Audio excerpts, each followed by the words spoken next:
Micah, come on up. Thank you, Mark. I'm very proud of the effort that you are putting into your leadership at the NJDC, and Michael Adler and Ira and so many others. Thank you for being a part of this very important program. You know, when a friend tells you they're running for president, there are 3 questions that you must ask. First, president of what? Second, what's the name of the committee? And third, what's the maximum I can give? But when that friend is also someone who embodies the ideals, not just of the Democratic Party, the ideals of helping the unfortunate and helping those in need, but who also, and I've represented the financial markets for over 20 years, understands how markets can work not only for the titans of Wall Street, but for people on Main Street. You take that friend seriously. And when that friend has had a background in public service extending beyond 30 years, that friend had an upbringing whose father was a prosecutor at the Nuremberg trials. His father was a leading senator promoting so many things, so many values for real people.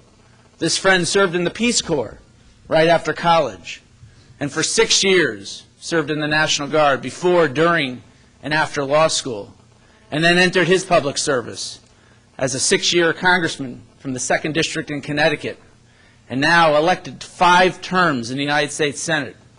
And when that friend brings that experience and also that vitality and that passion to his politics, even willing to volunteer to be National Party Chair after the '94 elections, which, as we all know, were abysmal elections for the Democratic Party, and he traveled every nook and cranny of this country looking people in the eye, state party chairs and state party activists, and saying, there will be a brighter tomorrow. And sure enough, 2 years there were. And when this senator, who is now a relatively new parent, says, I want to run for president, all I can say is bravo. And that leadership, that commitment to the values of the Democratic Party, and I would add, Jewish values, is what makes me so proud to present to you my friend, Senator Chris Dodd. Very nice.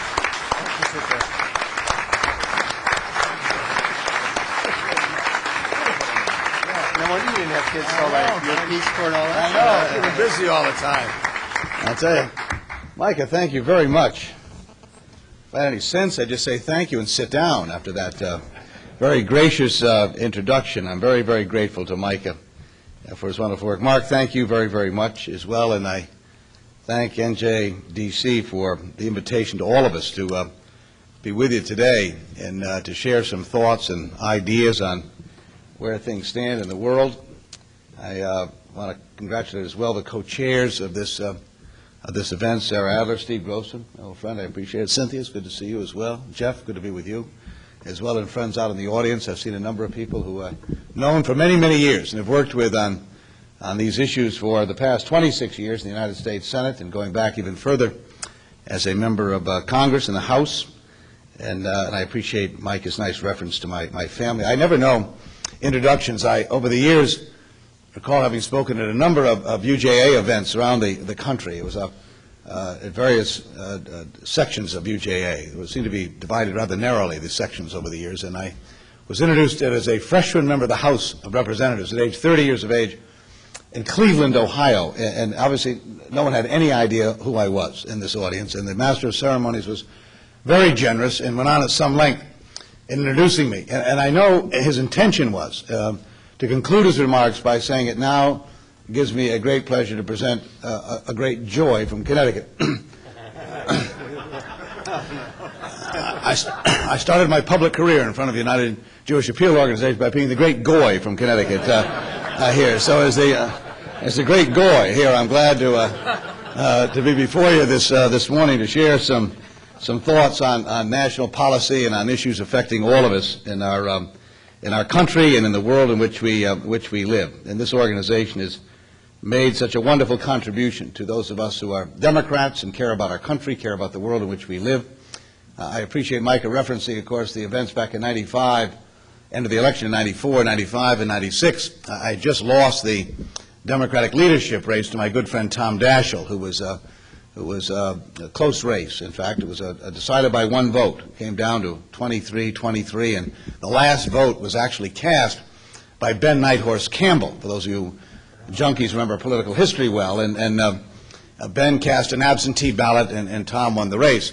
2 weeks later, Ben Nighthorse Campbell switched parties and became a Republican, you may recall. I wrote Tom a note at that point and wondered if a recount would be in order here to reestablish my presence as the chairman of the party in the Senate. But then it was Bill Clinton called and asked if I'd take on the job of being the general chairman of the Democratic National Committee. His poll numbers were hovering in the low 30s at that point, and this was not an ambition I had ever thought was going to happen, not that I wanted it to at all. John Bailey of my state was a remarkable political leader, former head of the Democratic National Committee, had a lot of respect for him over the years, never had any ambition to succeed him in that role. And I've often tried to remind President Clinton that had it not been for my leadership, he never would have been reelected. He's refused to accept that argument along the way, but if you see him, would you remind him that those were the years we did things. Anyway, I appreciate what NJDC has done, and I'm pleased to be standing before all of you on a day such as this when Yom HaTzmaut, the anniversary of Israel's birth, takes place. 59 years ago this very day, here Israel was born as a state and remains an island of openness in a sea of fear, obviously, as all of us know painfully. The success belongs to all of the Israeli people, and it's more lasting than anything that's ever happened on the battlefields, as many as there have been over the years.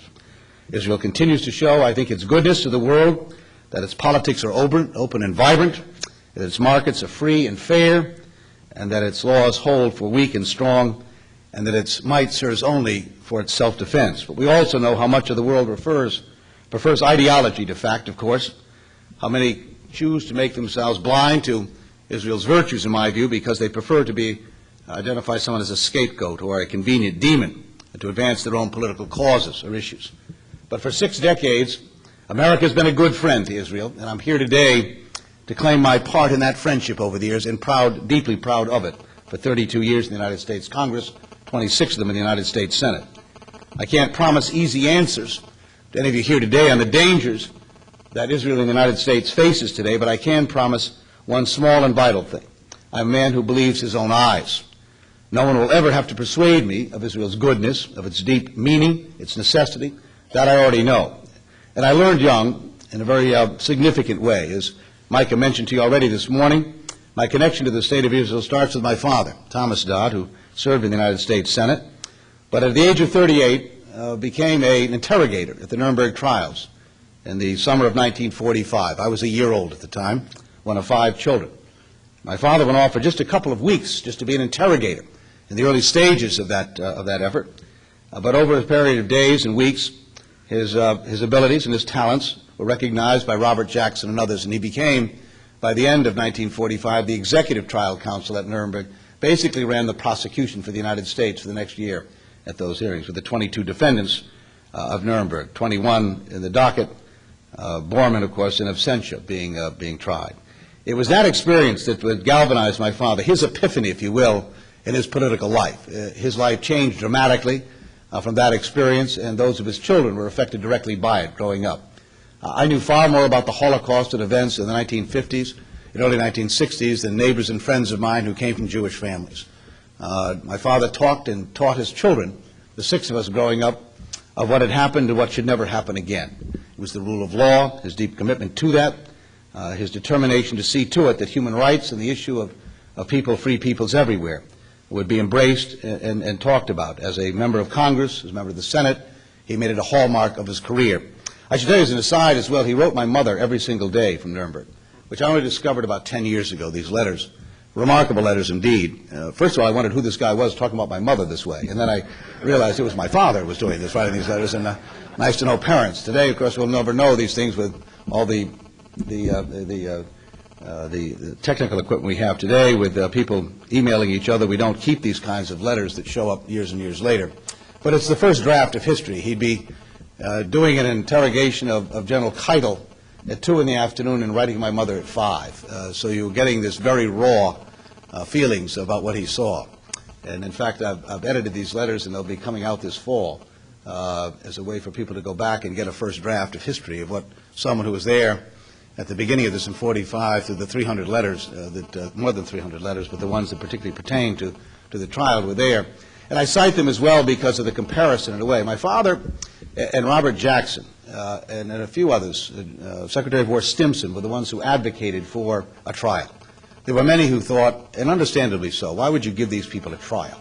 Why would you give these thugs responsible for 50 million deaths, the deaths of 6 million Jews, 5 million others because of their ethnicity, race, religion, sexual orientation, were just incinerated? Winston Churchill wanted to summarily execute every defendant at Nuremberg. The Soviets wanted a show trial of a week or so and then just shoot them. But Secretary Stimson argued, Roosevelt supported, Harry Truman a bit more so. But that generation that believed in the rule of law thought this was an important event, that there ought to be a demonstration of the difference between people, that we'll give to these defendants that which they never gave to their own victims. And as a result, the Nuremberg trials laid out a body of evidence, much of it produced by the defendants themselves, of the horrific acts that had taken place under the Nazi regime. And the world is better off today because of that example and from that structure and architecture created by those people at Nuremberg and thereafter. We built institutions, certainly far from being perfect in many, many ways, but institutions which gave us the possibility to try and manage events. I can't tell many times I heard my father talk about the difference between the generation that assumed responsibility for world leadership at the end of World War I and those that took the responsibility at the end of World War II. Putting aside whether or not you believe the Treaty of Versailles, the League of Nations, was something we should have been involved in or supported, the idea that we walked away, shut our doors, turned down immigration, became isolated, failed to step forward in helping to stabilize economic conditions around the world, in many ways my father believed and I believe contributed to the rise of the Tojos and Mussolinis and Hitlers. The generation that came after World War II thought differently, and as a result built these structures and stepped forward. So we ended up with economic structures and orders that at least contributed to stability in the world economically. And while the IMF and NATO and the World Bank and the United Nations have been anything but perfect over the years, they gave us a framework by which we could begin to deal with these issues. The challenge for us today in many, many ways is whether or not, confronted by a similar choice, which direction will we move in as a people? Which direction will our leaders take us in this country to determine what kind of a century that your children and your grandchildren are going to have? I believe we must have a bold engagement in foreign policy, that we've got to step forward and not retreat, as tempting as that will be. And we're only a fraction away from those who would appeal to the worst instincts in us to retreat, to close the doors, because of all the fears and all the problems that all of us know exist, with allies like Israel and friends around the world who wonder today whether or not the United States can lead or not. Can we engage? Can we be in part of that bold engagement, that constructive engagement that is absolutely necessary? It's going to take leadership that knows how to bring those experiences together here. This is not a time for on-the-job training when it comes to the presidency of the United States. This is going to be a time when people who have been through the experience know what needs to be done and knows the individuals and people you bring together, so we don't miss any opportunity as Democrats here to get us back on track both at home and abroad, to deal with policies that don't just leave are just manageable in sort of isolated instances such as energy policy and also foreign policy, but understand that these issues move back and forth with each other. And I'm prepared to tell you how important I think these issues are and the steps we need to take in order for us to get there. We've got to rebuild those institutions, reform them. We've got to have people who assume the responsibilities of seeing to it that they can actually engage and do what needs to be done to move us in that direction. So it's important, obviously, that we begin as well to understand how important our relationship is. As I've stated over the years, I'm proud of the fact that over my career I've supported the aid programs that have assisted the State of Israel get on its feet, to stay on its feet, to be supportive of the financial and military support over the years that have made it possible. Knowing how threatened Israel is, I've often believed that, of course, Israel cannot afford to even lose one conflict to it, or there'll not be a second for them, in a sense. They have to be able to sustain and defend themselves in every single instance, surrounded by a growing nation of hostilities who are determined to destroy and annihilate them. We only have to read the charters and the language of various organizations and how they feel to recognize what can happen. And so it's going to be important to engage, to stay engaged, to be committed, to understand that at times we're going to have to work closely to see to it that those opportunities that present themselves are not lost on us, to try and reconstruct the possibility of a lasting relationship and a lasting peace. None of us can forget, of course, what's gone on over the years. How could you when you realize that you're looking at an organization like Hezbollah that has a private army that's dedicated to Israel's destruction? In Iran, you have a mad theocracy whose president stood before the world and denied the very work that my father was engaged in at Nuremberg. You have an organization like Hamas that kidnaps Israeli soldiers, whose founding charter declares, and I quote them, Israel will exist and will continue to exist until Islam obliterates. And how could I forget when the Arab League has been boycotting Jewish goods since 1945? How could I forget the ideological attacks on Israel's right to exist reverberate from national parliaments to international assemblies? And how could I forget, and how sad I am to say this to you, how could I forget when Israel's college professors are shunned for the crime of being Israeli and Jewish in European nations today? How sad indeed it is to see that kind of activity. Did I ever think in my lifetime I'd ever see that by allies of ours who claim to embrace the same sense of values and moral principles that we do, that would allow in their own countries policies which discriminate against people in the seeking of jobs? Well, make no mistake about it, these attacks on Israel, military, economic, ideological, add up to an existential threat that's serious. That's why I've supported substantial foreign aid, as I mentioned, to Israel over the years. That's why I've co-sponsored the Syrian Accountability Act. That's why I'm a strong supporter of the Iranian Sanctions Act. In fact, as the chairman of the Senate Banking Committee, after 26 years of sitting on that committee, it's my responsibility, and I will see to it that we have an Iranian sanctions bill. I was stunned to learn, as we had hearings on the Iranian sanctions issue a few weeks ago, that Iran has received some $26 billion in contracts from nations and others and companies around the world, and the United States has failed under the Bush administration on a single occasion to object to those contracts, despite the legislation which would urge them to, which would prohibit them from doing so. So we've got to do everything we all can, to support an effort to bolster our allies' commitments and cooperation to implementing meaningful sanctions against Iran. Some have talked about, in fact, I received some language yesterday about dealing with terrorism accounts, in a sense, to begin to look worldwide on industries, businesses, countries that support growth activities in these nations that have been identified as supporting terrorist activities. I support and endorse that idea. I need to see more of the details of it, but the idea of having some possibility of reminding people that this is not a process that we're going to allow to tolerate to go on for indefinitely, and that we ought to be willing to step up and hold those accountable.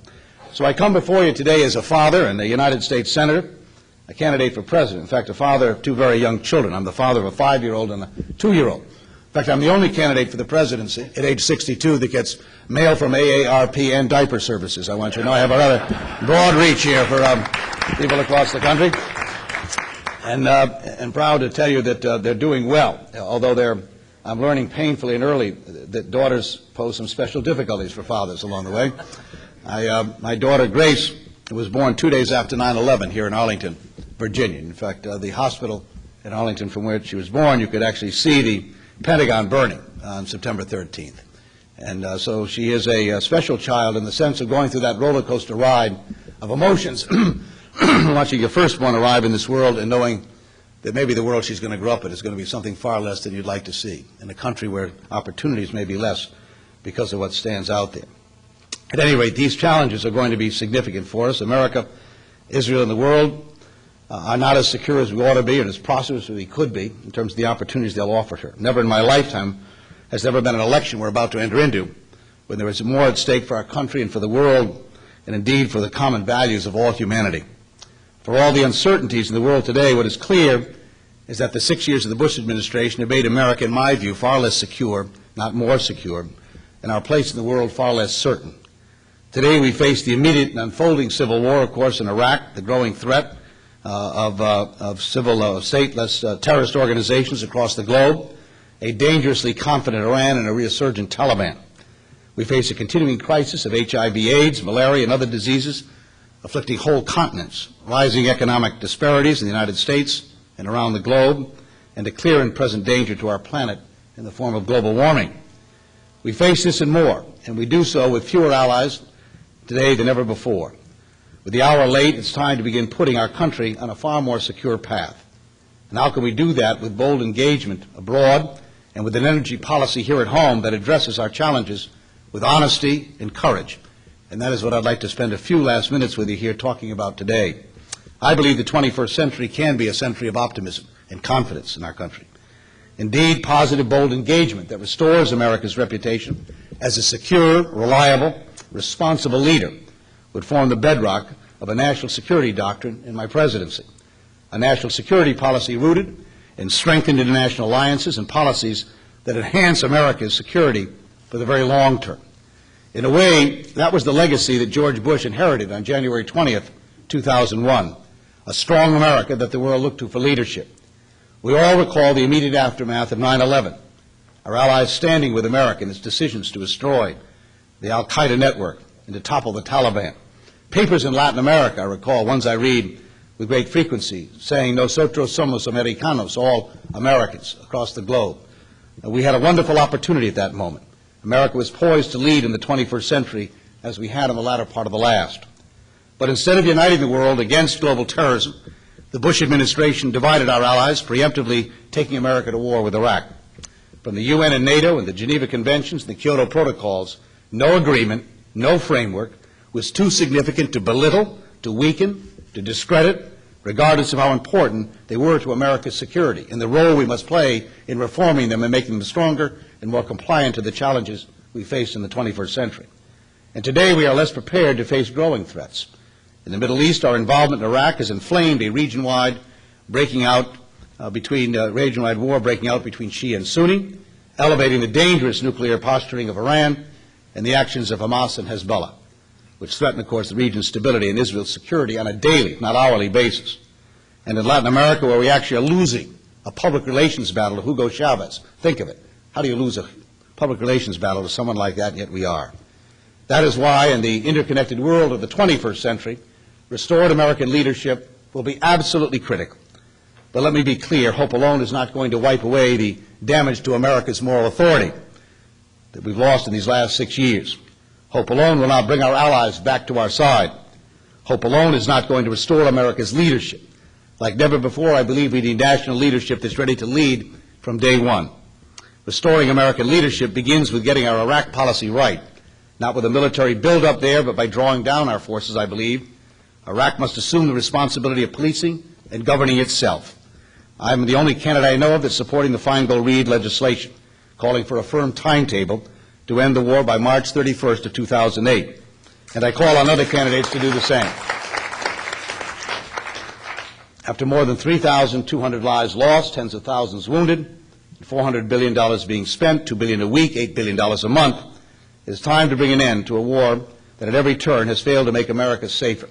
I say that to you with full respect, and every audience I speak to, in New Hampshire, in Iowa, Nevada, South Carolina, I ask audiences before getting into a discussion of where you feel about Iraqi policy to express our gratitude, our deep, deep gratitude to these young men and women who every day have to face a very difficult set of circumstances, and everyone needs to understand what they go through. I spent time at Walter Reed, was there last week with troops from Connecticut and young soldiers and what they're going through. My views on this are not isolated views. These are the views of those who have paid a great deal of time and attention to what needs to be done in Iraq, from Baker and Hamilton to major military leaders, from Casey and Dempsey to junior officers, non-coms that I've met and talked with over significant visits to the region. I also think it's important for us to remember that it isn't just, of course, our own losses here. That too often we talk about this, we neglect to talk about what's happened to the Iraqi people themselves in all of this.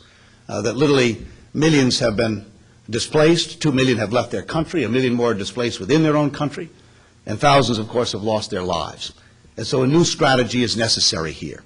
I'm not that would ever take military options off the table, ever. Never have and never will. But I also believe that you ought to use the tools that we have been given as a great nation. And to suggest that diplomacy is somehow a sign of weakness is frightening to me in many ways.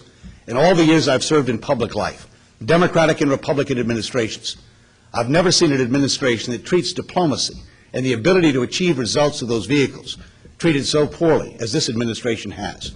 The idea that we consider diplomacy to be a gift to your opponents, or ones that we don't engage in because we don't talk to people we don't like, is a frightening prospect.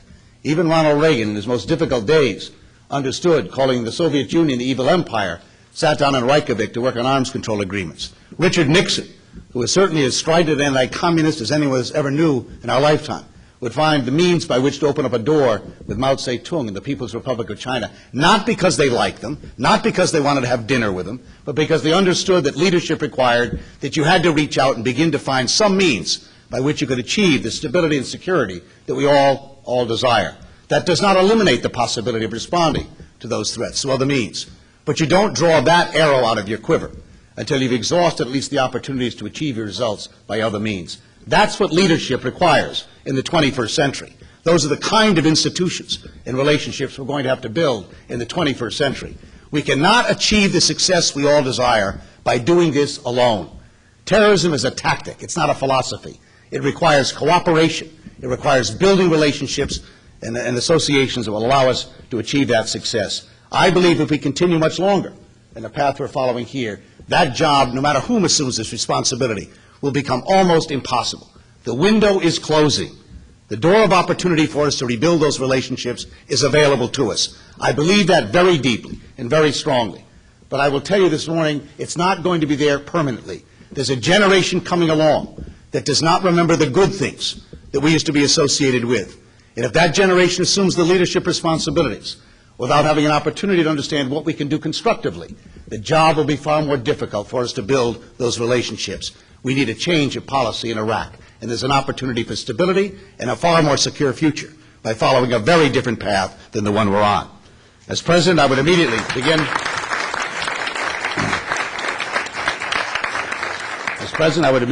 to redeploy our combat troops within and out of Iraq, urban areas, and to bases in Kuwait and Qatar, to augment our forces in Afghanistan. I would redouble our efforts to recapture bin Laden, obviously, dismantle al-Qaeda, and neutralize the Taliban. I would strengthen international alliances to better fight terrorism. The fact is, our real challenges in these areas lie not alone with our enemies. We know who they are. Our challenges also lie with those we call our friends or strategic allies, nations like Saudi Arabia and Russia, who continue to suppress freedom and democracy and to permit conditions that allow terrorism and hate to thrive. What America needs is a president who understands that the choice between coddling tyrannical leaders or going to war with them is a false choice when America is no longer acting alone.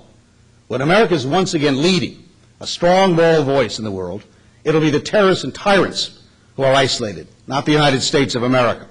Making America more secure and less captive to the unstable parts of the world is one of the reasons why last week I introduced comprehensive energy policies earlier to lay out what I thought we ought to do in this area. Indeed, I believe energy is an issue with so many implications that with the right leadership it also has the potential to create a new generation of middle-class prosperity and to transform the world in which we live. I don't need to convince anyone that global warming is a real and a great consequence to our planet and to our people. When everyone from Al Gore to President Bush is acknowledging its effects, when the 10 warmest years on record were in the 1990s, I believe that the debate has been put to rest. I don't need to convince anyone in this room either that America's security is at rest because of our dependence on Middle East oil. Not when we're fighting terrorist organizations with the one hand and financing their supporters with the other, importing our oil to the tune of $300 billion a year. Rather, I'm here to tell you what is possible when we act on these challenges. Our dependence on foreign oil and fossil fuels is one of our biggest problems, a problem that impacts our national security, our health, our planet, and our competitiveness. But breaking the dependence is also our single greatest opportunity, in my view, for a brighter, greener, leaner, healthier, more prosperous and secure future. And that is why I think we need an energy plan that sets the ambitious goals, that says we'll reduce 80% of the greenhouse gas emissions by the year 2050, liberate ourselves from Middle East oil by 2015, and as a leader will have the courage to tell the American people how we're going to get there. Some say America can't do it. I couldn't disagree more. In addition to mandating tough cap-and-trade rules, I would enact a corporate carbon tax that eliminates the last incentives there is to pollute, and that is it's cheaper. An America that taxes big polluters will have less pollution, more innovation, and more freedom. It's that simple. In the Dodd administration, as the price of dirty energy increases slightly, the cost of clean, efficient energy will decrease dramatically. That's because in my administration, every penny of this tax, corporate carbon tax, over $50 billion at least annually, will help us to solve our energy problems, funding renewable energy research and development, bringing new technologies to market, from lighting to appliances to automobiles, and deploying them as quickly as possible. As President, I will do what we should have done a long time ago. I'll increase car mileage standards to 50 miles per gallon and increase the number of hybrids on the market, not to punish a beleaguered auto industry, but possibly to save them from themselves. That starts with providing tax breaks and rebates so that if you can afford a car, you can afford a hybrid or a plug-in hybrid and any other fuel-efficient vehicle. In my administration, being wealthy will not be a prerequisite to being green. By insisting upon sharing the same renewable energy technologies that will make America energy independent, never again will nations have to be dependent on the oil bribes of Iran's Ahmadinejad or Venezuela's Chavez. That's why in 2008, some say we need experience, others say we need hope. I say we need both in our country. Recently, my daughter Grace was getting ready for school, this 5-year-old who was born just after 9/11. She turned to me and asked me 2 questions. The first was, Daddy, she said, what sort of a day do you think I'm going to have? Brilliant question. Stunning child, obviously. And here I submitted her early admission application to Yale immediately, and I gave her a wonderful answer about her day.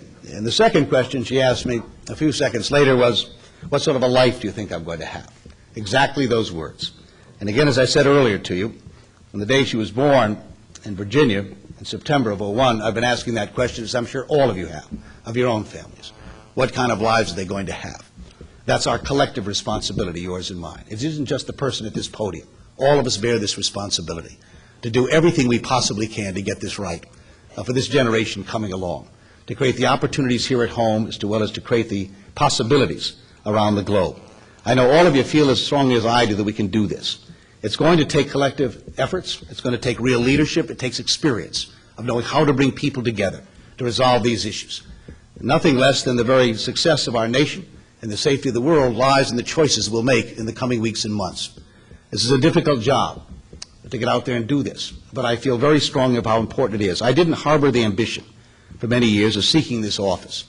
As I said earlier, I'm 62 years of age. This is not a warm-up for some future run here in a sense. I know what I believe. I know what my convictions are. I know what I've stood for. Most of you in this room know them as well. Over 26 years in the Senate working on these issues. And so I look forward to working with you in these coming months to ask for your help and support, and that if I'm nominated and elected to the presidency, as I hope to be, you're all invited to spend the night in the White House. Thank you for coming here this morning. Can you do about 10 minutes questions? Yeah, absolutely. Yeah. Thank you very much. Really good. Thanks.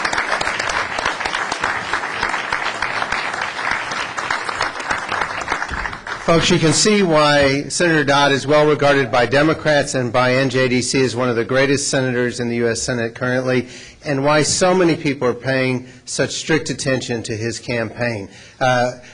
He's going to do about 10 minutes of questions. I'm going to start off with an easy one. Do you have a website people can go to and sign up and stuff? Absolutely. It's chrisdodd.com. It's not complicated at all. And we welcome your participation. Okay, Yes. we're looking for questions, not speeches. All right. Jennifer? I'm really thrilled by your comments about your father and to hear your concern about Iran, and particularly your comments about ILSA and the fact the administration is not enforcing what's such an important piece of legislation. I'm so concerned that the nuclear clock is ticking so quickly and that we in America are moving too slowly and that time is running out. How big of a priority would you make Iran in the Dodd administration? Ahmadinejad just said today he wanted to meet with Bush. If you were to meet with Ahmadinejad, what would you say to him? What specifically would be your carrots and your sticks? Well, first of all, I'm not sure I'd necessarily meet with them. I think again, be careful. I don't think the president will probably accept it. We've got to understand, first of all, Ahmadinejad is not the only center of power in Iran. We've made more of him in some ways. I mean, his rhetoric obviously is frightening, and the suggestions, and I don't mean to suggest he's impotent in any way. But there are other power centers in Iran which we ought to be exploring far more aggressively than we are, in my view. It's one of the few countries in the world where the population of the country, at least on the latest surveys I've seen, actually has a favorable opinion of who we are. That's a unique occurrence in that part of the world. And so I would want to begin exploring other means by which to establish those relationships and examine the possibilities of finding other ways to deal with this than relying on someone who, frankly, I think is unstable in many ways in dealing with them. So I'm not sure much is going to be accomplished through that vehicle. But also, look, this requires more than just an Iranian connection. I think that's an important one. And there ought to be issues on the table, obviously, because there are going to be interests they have. Negotiations and diplomacy always involve give and take. Despite the fact we have our own agendas and what we'd like to achieve, there are other issues I'm sure they're seeking here that they'd like to have considered. And we ought to be open to that as well. So it isn't just going to be our agenda that you have to sit down and talk about, but rather a more complex one to put on the table to achieve the desired results, particularly when it comes to the threats that Iran poses with its nuclear programs. We also ought to be developing, and this is again, we're back to this energy comments I made to you here that I think are very, very important in the long run. And I realize by taking on a responsibility and talking about a carbon tax here, my view is on this, everyone has the same goals on energy policy. We all agree that what we'd like to achieve here. But candor about how you get there from here is going to be critically important. And given the elasticity in the price of a barrel of oil, until we deal with the price issue here, you're going to face the constant difficulty of making renewable sources of energy competitive economically. At $70 a barrel of oil, there are certain technologies which are competitive. At $30 and $40, they're not competitive. And so we need to deal with the reality of this if we're going to achieve those results, provide the resources that will allow people to develop those technologies, and then move forward. But one of the elements that I think is critical in this plan that I mentioned in a sentence or two is the idea of offering other nations around the world not a dependency on our energy sources, but the opportunity to achieve energy independence without having to be dependent upon the Ahmadinejad's and the Chavez's for energy. And building those relationships around so that you leave them more isolated. Today, one of the problems is for many parts of the world, he seems to be in better shape internationally than we are in terms of building the kind of pressures necessary to cause a change in direction in their policies. And we need to reestablish those relationships so that when you have the capture of British sailors in Iraqi waters, you don't get this kind of silence that occurred from many other parts of the world with that terrorist action here. And that was certainly the case, as we saw day after day during that period of time. So it takes more than just sitting down with Ahmadinejad and trying to negotiate something out here, but utilizing the full resources of your presidency, of your administration, to recreate those relationships that are really critically important for energy independence, as well as building those relationships that allow you to exercise the kind of pressures and influence that minimize his influence in that part of the world. So I appreciate the question. It's a very complicated one, but one that requires a lot of engagement, far more than we're giving it, in my view. I get very nervous about the fact that we're disengaging at a time we ought to be more forcefully engaging in these activities. What else? Yes, sir. Senator Michael Bauer from Chicago. Pakistan, a nuclear power, seems to be a tinderbox on the verge of political collapse these days. The country provides a safe haven for al-Qaeda, the Taliban. Islamic law is now being brought to Karachi. What do we do about Pakistan? Well, again, Pakistan and General Musharraf poses both opportunities and problems, obviously, and he's already faced several attempts on his life to eliminate him. I think there's not enough. We can continue putting the kind of pressure on him to make sure that reaching into those western regions, those highly inaccessible regions of Pakistan, that more of an effort is made to go after, which many of us believe is where Osama bin Laden and his forces are gathering today, along there to get the more kind of aggressive action that's necessary here. I'd like to see us develop as well, because the Musharraf, we can't have our entire policy rely eternally on the survivability of Musharraf, but rather we're able to build relationships in that country beyond Musharraf. Back a number of years ago, there were those who wanted to cut off all assistance and relationships, in a sense, with Pakistan, including the invitations of junior officers in Pakistan to come to the United States. I resisted that. I think it's important that we build within these structures and organizations those relationships that allow us to have contacts and the ability to have some influence as these policies emerge and the personalities change in power positions. And so while I'm very worried about where Pakistan is going, what I'm worried about in a sense is we have very few people emerging in that leadership structure on whom we can rely should we need a friend over there. If we end up having a country that emerges that becomes, in effect, what Afghanistan was, with far more tools at its disposal, then we're going to be in a far greater danger and threat here. I would love to see a Jeffersonian democracy emerge in Pakistan. The reality of that is not likely, as you and I both know. And so we need to be developing these relationships in ways that allow us to have some sustainability of policy as we develop or try to develop the very opportunities and issues being raised by the first question. One of the mistakes we're making, in my view, in this part of the world, and again, I'm a great advocate as always. I walk around every day of my life, have for 25 years, with a copy of the United States Constitution, given me by Robert C. Byrd when I arrived in the Senate 25 years ago. And I have great reverence for it. I talk about it all the time. And I would love nothing more than to see democratic institutions and countries flourish in the Middle East. But the reality is this doesn't happen overnight. And be careful what you wish for too quickly. As we've seen, you can have very democratic elections in certain areas and producing results that can be very hostile to your interests here. In my view, if you had a completely free and democratic elections in Jordan and in Egypt today, I think you might see the Islamic Jihad or the Muslim Brotherhood win some pretty overwhelming elections. That's not my opinion alone. Others who've analyzed this would tell you so. So while I want to see us move in that direction, and I don't in any way want to be associated with those who would suggest somehow that there's no future and no possibility of democracy in these countries, they recognize how long it has taken even us to achieve the full ideals, or not even, or get close to the ideals, incorporated in our Constitution. The idea and assumption that you could achieve these results overnight in these countries, I think, is naive in many, many ways. And so moving in that direction, building those relationships are critically important. But democratic societies don't just emerge miraculously. They grow and they develop over years, through societies, in a sense. And so it's going to be important that we work at that. My great fear is we may lose that opportunity. Yes, am I in charge of picking the questions? All right. Yes, sir.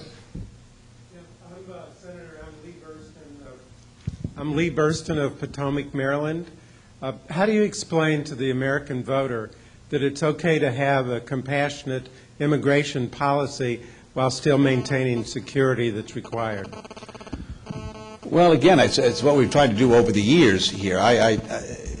Immigration has been a great source of strength for our country, and I think it's important that we recognize that. We've gone through periods of our history when we've taken a different course and paid a price for it, in my view. We almost elected a president back in the 19th century, the know-nothing parties that were prepared to shut the doors. The 1920s, I mentioned earlier, was another period of time. And so we've been a strengthened nation because we've been an open society. With the exception of African Americans, all of us in this country are products of people who sought a better opportunity in life for their families. When my great-grandparents, Catherine and Thomas Murphy, arrived at age 15 and 16 and couldn't read or write their own names in Connecticut and produced 9 children, my grandfather being the 9th, my mother graduating from college in Latin and Greek, the story repeated millions of times over, people coming from nations and parts of the world that had to leave because of religious or economic or political strife. So we begin a conversation, always ought to remind ourselves of how important immigration and openness in our country has meant to our strength and our vitality as a people. Obviously, 400,000 people a year coming in here as undocumented workers is more than we can accommodate. It's overwhelming in a sense. 12 million people here without legal status requires that we have a response. I'm for making our borders more secure. I think steps can be taken, but that security requires cooperation. I've chaired the interparliamentary meeting with Mexico for 26 years, or been the co-sponsor or vice chair of that meeting. And this is a major subject matter. Pointing an accusing finger at Mexico every day as if they're solely responsible for this, I think, is naive and not going to help us achieve the results of getting a more secure border. We need to do things on our side of the border, but we need cooperation on the others as well, on the other side as well. I think having penalties that are meaningful and significant for employers who knowingly hire undocumented workers needs to be increased if we're going to really have an impact on discouraging the flow coming in. As long as people know there is a job out there for you and that people are not going to pay much of a price by violating the law of the land, then you're going to have a growing problem, in my view. And thirdly, I'm in favor of taking a pathway. I'm not for amnesty, and people who suggest to you that amnesty is the answer here. We're talking about a pathway to people achieving a legal status. What people fail to understand is it can be within the same family unit. There can be people who are legal citizens, green card holders, holding visas, and undocumented workers in the same family. And so by talking about rounding up 12 million people and shipping them out of the country is unrealistic and going to cause more disruption than you can imagine. Creating that pathway and insisting upon it where you pay the prices of back taxes and other criteria in order for you to achieve that status is the way to go. With the guest worker program, again, I'm for it in certain areas. It makes sense. But I've also believed that we're not genetically ill-disposed to doing certain work, provided you pay people a decent wage and salary for doing it.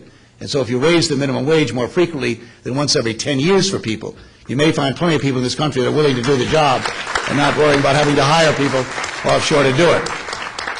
But it needs to be seen in a larger context as well. I tell folks, I gave the commencement address a few years ago at the University of North Dakota, which is a separate story. I ended up in North Dakota, but I gave the commencement address, and I'm there, and I was there a day early. And there was a meeting in the mayor's office in the community about 20 miles from the Canadian border. and they were talking about immigration policy and border security. And border security, there's some 20 roads between Canada and North Dakota. And on all but one of them, the border security consists of putting down these cones at 9 p.m. and picking them up at 9 a.m. in the morning. There's one place in which there's actually a border security. And there was a fellow who got up in the room and he said, I'm an employer here in North Dakota, and I employ Canadians to come to work here. My plant opens at 8 a.m. The border opens at 9 a.m., and no one's ever been late for work here. So you get a sense that while we're talking about issues in the southern border, and by the way, Mexico faces its own set of issues here. In Chiapas, in the southern states of Mexico, with people pouring out of Central America, Colombia, Bolivia, Ecuador, seeking better opportunities for themselves. So this requires international cooperation as well. My fear is that we're going to see people, the worst instincts can be appealed to on this issue. We're basically a country that has strong isolationist trends in us. I've often said I could give a speech in almost any community of my state in Connecticut and stand up and say, if you re-elect me, I promise never to spend a nickel of your tax money on foreign aid, and get a standing ovation in this country. And understand that's much of the mood in our nation. It takes leadership, constructive, good educators that can talk about these issues in a way that appeals to the better sides of us as a people. To urge people to understand the complexity of the issue, come up with some good answers to it, but also offer some positive, constructive ideas on how we can deal with this issue without turning our nation into a society that treats the very people who have come here to make us a stronger and more secure place feel like outcasts. That I worry about. Yes, ma'am. Thank you, Senator. Now that we have a Democratic Congress, Where you're from? I'm Marcia Moody from New Hampshire. Very important person. You talk as long as you'd like. What are you doing for lunch and dinner? My question is, now that we finally have a Democratic Congress and by a narrow majority a Democratic Senate, is anything being done to restore habeas corpus? Well, I'm glad you raised that as well, and I thank you for bringing it up. There were a lot of votes that get cast. The one last fall was deeply troubling to me. And again, the issue come back of immigration and security. And look, we all try to walk and be careful of these issues. I'm not naive about this. But I hate to give terrorists a larger victories. They've achieved ones already that were unimaginable. And the idea that we'd be utilizing those arguments as a way of denigrating or in some way demeaning the very institutions that I think all of us take great pride in. And last fall, when we passed the so-called Military Commissions Act, it was rather breathtaking to me that we would eliminate habeas corpus and again condone, at least under certain circumstances, the use of torture and the acquiring information, and to walk away from the Geneva Conventions. It was a dark day, in my view, in many, many ways. I've offered legislation to restore that. My strongest advocates in this are the senior military people at the Judge Advocate General's Court, who are horrified and had the courage to stand up in public hearings and say so, about walking away from these very principles that are critical to us. The Nuremberg trials, in a sense, is where my genesis comes from on this, in a sense. The rule of law has been a great hallmark for us. We're able to construct throughout the world institutions and countries that followed the idea of the rule of law, how important it is. And when we demean that, when we step away from it and suggest you have to make a choice between being secure or walking away from constitutional principles, which have been so important to us as a country and our development as a nation, then that's a false choice. You can be secure and you can protect your Constitution. And habeas corpus ought to be one of these items that if you're held by the United States, that you have an opportunity to know what you're charged for and have an opportunity to be tried. That's the difference. At Nuremberg, we didn't assemble a team of executioners. We assembled a team of lawyers. We gave every defendant a lawyer to present evidence in a case. It was a great moment for the United States. We were almost alone in insisting upon it, and I think the world has recognized our contribution to it. I want to see us once again get that high ground, once again lead in the world, be that constructive nation of change and opportunity. That's really what we need in our country. Thank you all very much. Thank you very much. Thank you, that's nice. Enjoy it. Thank you. Senator, if you're the nominee, you're coming back next year. I'll come back next year. Okay. Do you have someone from your banking staff contact me about... Thank you. Thank you. Thank you. Good to see you. Thank you. Good to see you. Thanks very much. Thank you. Well, ladies and gentlemen, if I can take your seats, if I can get your attention again. Thanks. Thank you. I want to introduce Steve Grossman again to you. He spoke last night, but I want to say something about Steve that many of you may not know. I'm sure everybody knows he was the chairman of the Democratic National Committee. I'm sure many of you know he ran for governor of Massachusetts. I'm sure many of you know that he was president of AIPAC. But what I didn't know was the incredible substance that this guy has beneath the surface. I mean, we took Howard Dean to Israel, and having Steve with us was like having the best tour guide in Israel with us, who knew the history of everything we were doing, who could quote the Torah, who could quote the Talmud at appropriate times and places. He's a real asset to our organization as a founding board member, and I'm very grateful that he agreed to be one of the co-chairs for this seminar. So, ladies and gentlemen, Steve Grossman.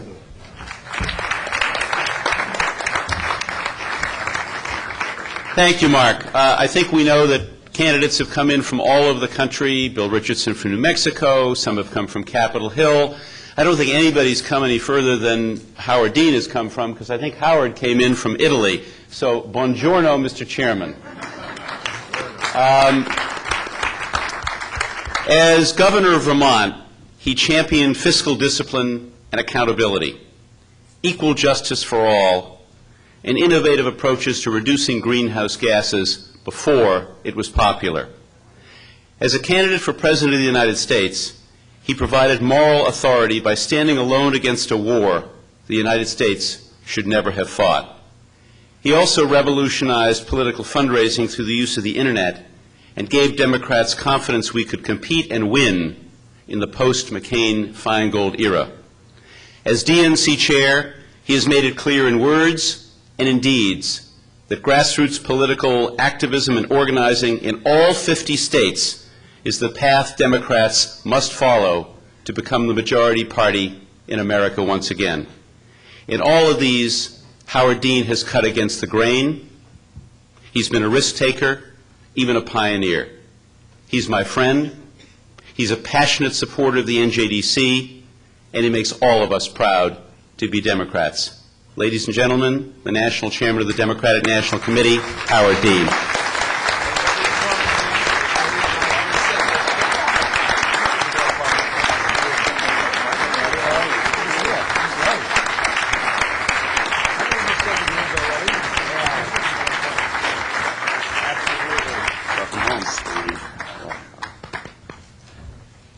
Thank you. Thank you for helping me get rid of my jet lag. Let me just tell you how much I appreciate being here and how much I appreciate NJDC and how important NJDC is. What I often say to people in the Jewish community who express some concern about not just about Israel being pro-Israel, but concern about the future of this country is the NJDC is the perfect place to belong to, because it's the place for pro-Israel Democrats. And you'll always be comfortable being pro-Israel, but you'll also always be comfortable being a Democrat in this organization.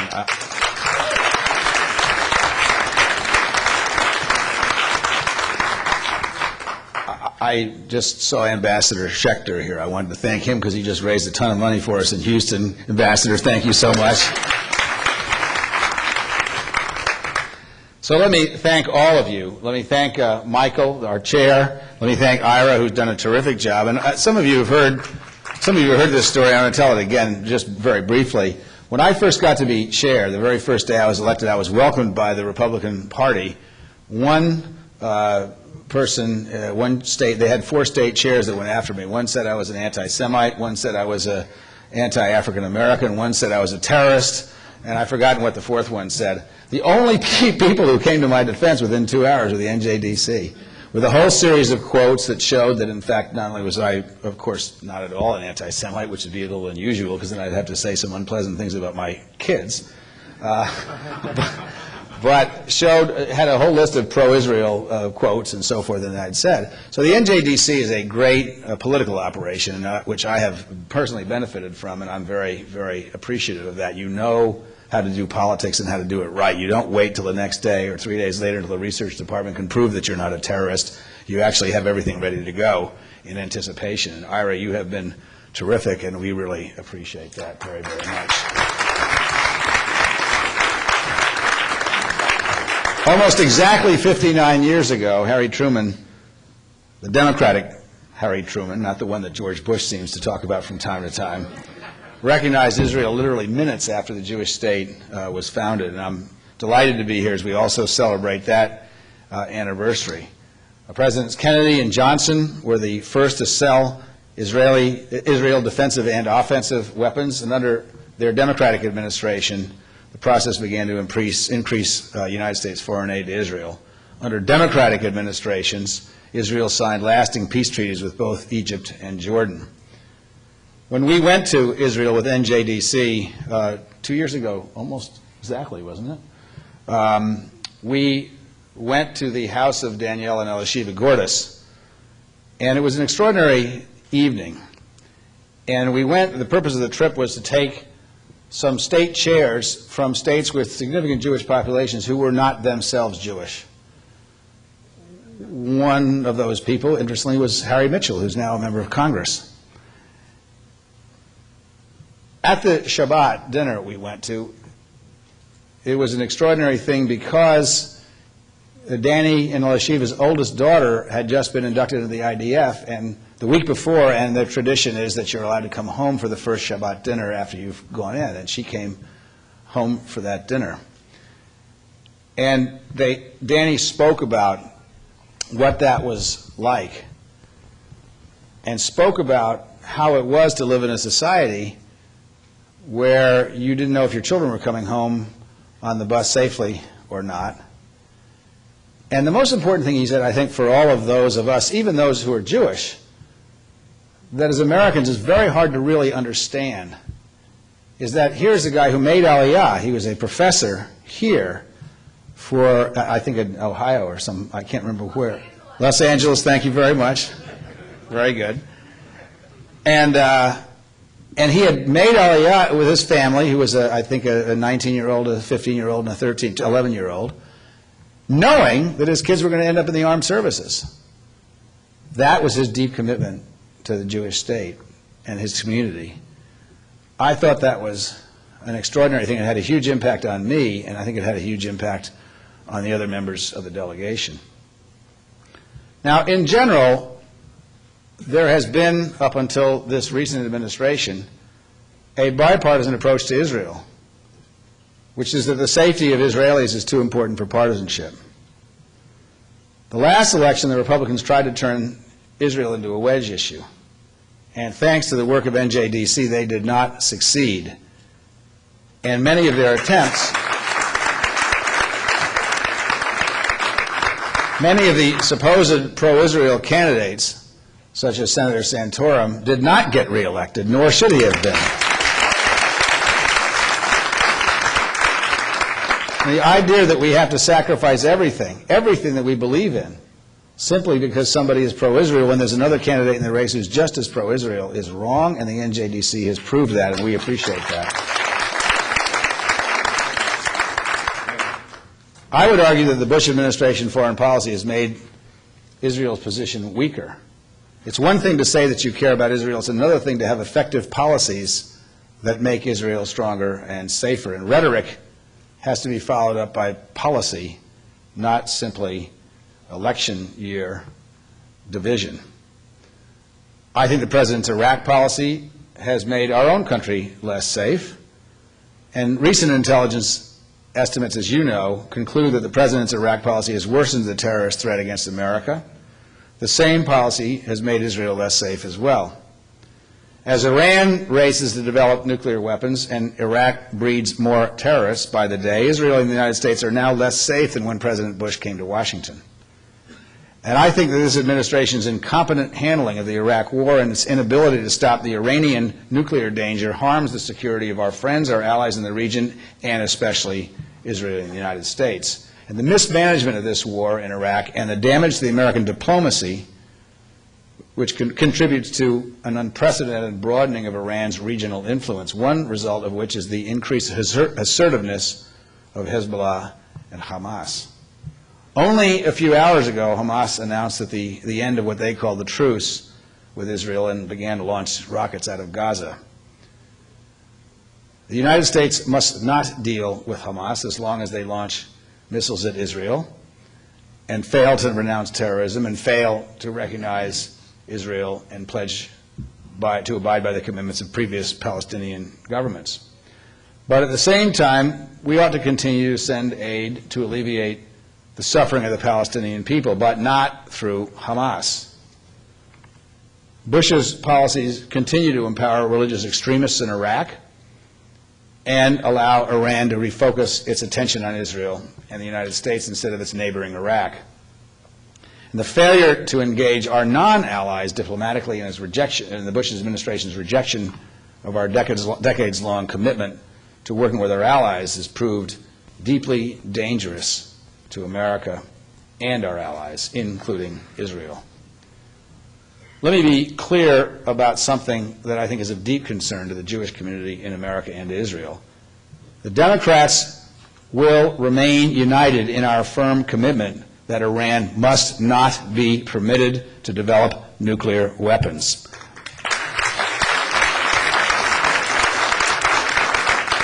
I said that during my campaign for president, and it has been my position for 4 years. It is the position of the Democratic Party. I do think that Speaker Pelosi and her bipartisan delegation ought to be hailed for visiting Syria and sternly demanding that President Assad stop sponsoring terrorism, close his border with Iraq, and use his influence to secure the release of Israeli POWs. I think Speaker Pelosi, on her trip, handed President Assad replicas of the dog tags of the kidnapped Israeli soldiers. It may not get them out, but it is much more than even this administration has done to secure their release. In American politics, it is important to be pro-Israel, but it is not enough only to be pro-Israel. As a doctor, I know where decisions about one's health belong in the examination room and not among lawyers in the Supreme Court or in the cloakroom of the United States Senate.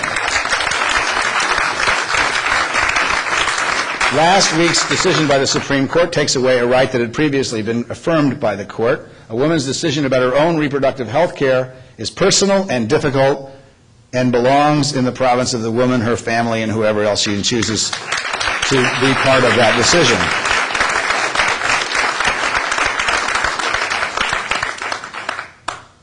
Regardless of political affiliation, we can all agree that reducing the number of abortions is a priority.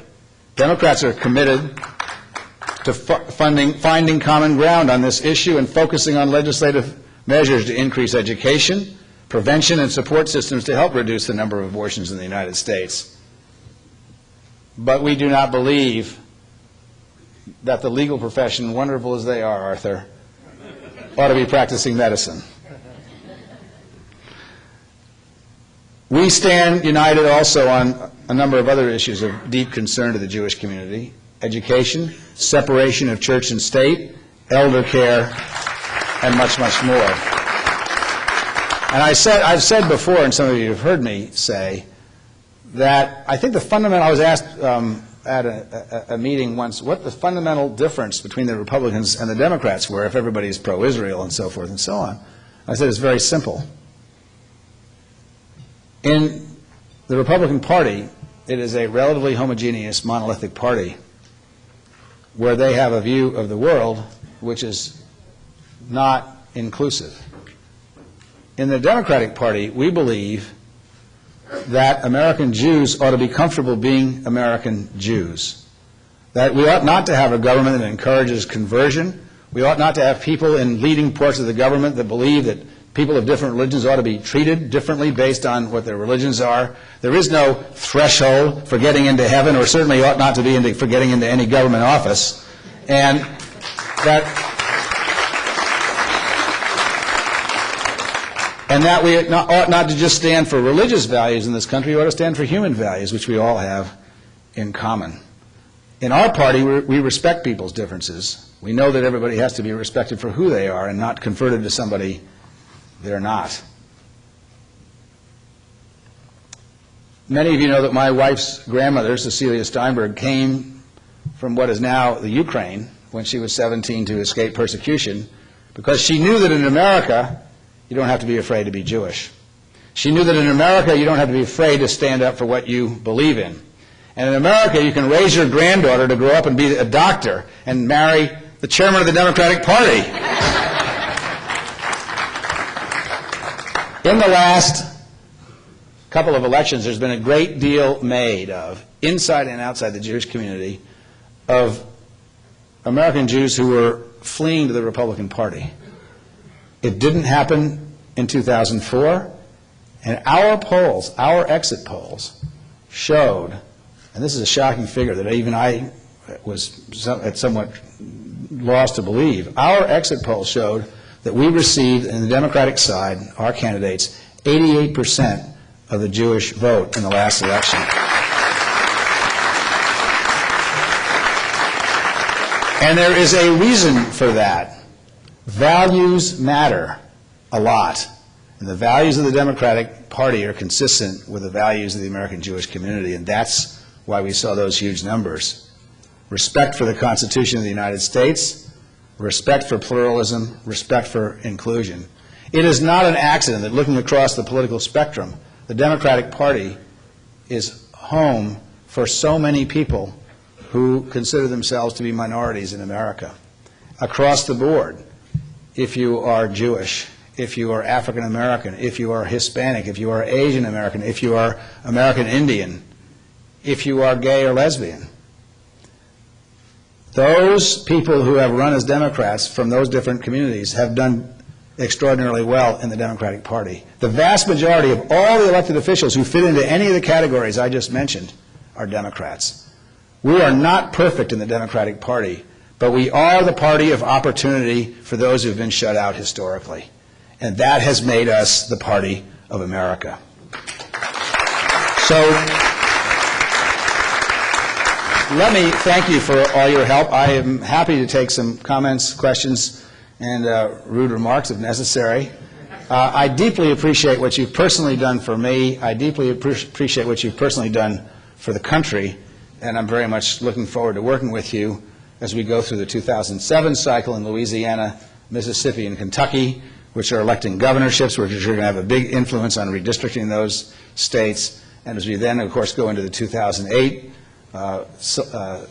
election cycle, where we're going to elect a president of the United States who will be a Democrat, but also looking closely at state legislative races who will ultimately have redistricting in their hands and will be able to make sure that we re-elect a Democratic president of the United States in 2012. Thanks very much.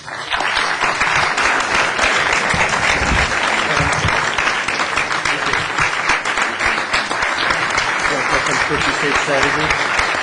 Oh, sure. Fine. There's a lot of issues, absolutely. That's fine. Go ahead. You get to ask the first question. I'll do the softball. I'm going to start with moderator's prerogative. One thing that Governor Dean has instituted, which he didn't talk about today, is something that affects all of us from New Hampshire to Arizona to everywhere, and that's the 50-state strategy. Would you just give a brief explanation of what you're doing there? For those of you who ever played any sport, you know that if you don't, the one condition that guarantees you losing is not playing. And there have been about half the states in this country where we just wrote off over the last 30 years. And then we hope to fight in 25 targeted states, and then if we lose 2 of them, we don't win the whole election. So furthermore, if you win under those circumstances, you end up where the president is now. You're only the president of half the people. So when I took this job, I decided we would fight everywhere. It doesn't cost a whole lot of money to be in Mississippi and Alabama and Utah, as well as New Jersey and Ohio and Michigan and so forth. And so people believe terrible things about Democrats because of the right-wing propaganda machine, which includes people like Bill O'Reilly and Rush Limbaugh, not just Dick Cheney and George Bush. And they believe those things because we're not there to say who we are.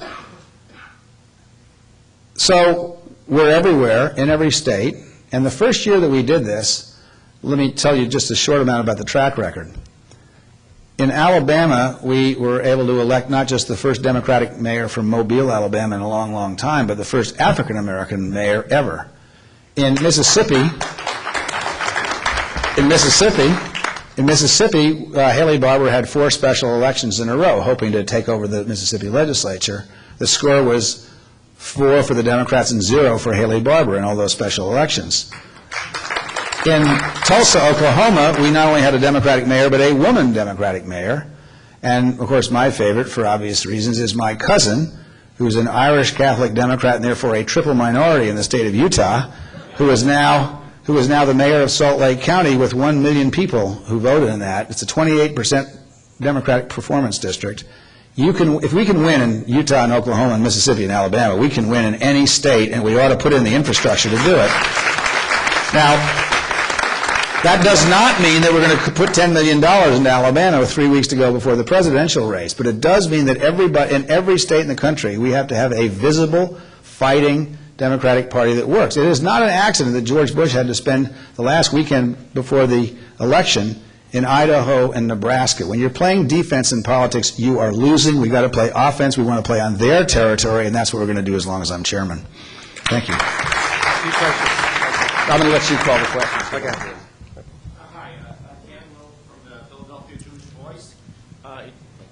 Van Loeb from the Philadelphia Jewish Voice. You mentioned church-state as being one of the issues you have in common with the NJDC. Could you comment on the evolution of church-state separation under the Bush administration, and also how you feel about candidates who wear their religion on their sleeve as they're campaigning? I don't think there's anything wrong with wearing your religion on your sleeve. In fact, we are actually reaching out to evangelical Christians right now. We don't give up our principles by doing that, but what we're trying to do is find common ground, not pander. So we go in and we say to a lot of the folks, now we're not talking about the Falwells and the Dobsons and the Robertsons. Those people are basically, they're losing their own following. There's an enormous number of young people that care, who are evangelicals, who care about the environment, who care about poverty, who care about Darfur.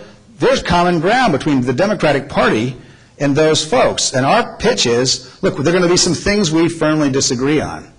And we're going to stand by our commitments to civil rights and human rights. But there are also some, now we discover there's some things we agree on. So instead of fighting about the things we disagree on, let us make real progress on global warming and on poverty and on the terrible genocide that's going on in Darfur and other issues like that. So I do think you're going to see in this, I think that, and this is mostly young people that are driving this, young people in evangelical delegations, like Rick Warren, the pastor out in Los Angeles who wrote A Purpose-Driven Life, he couldn't have a congregation that was growing if all he did was beat people down, tell them all they were going to go to hell if they knew somebody was gay. Young people, I don't care if you're evangelical or what you are, everybody knows gay people now in that younger generation because folks aren't afraid of hiding who they are anymore, and they're not going to put up with that kind of bigotry. So we can find, the pastors are now seeing that if they want their movement to grow, they have to be broader than that movement, and there's common ground there. So we'll seek common ground with anybody, but we're going to make it very clear that everybody is included in that common ground, and there will be no religious dogma that excludes anybody from being included in that common ground, least of all religious dogma that's perpetrated by the government.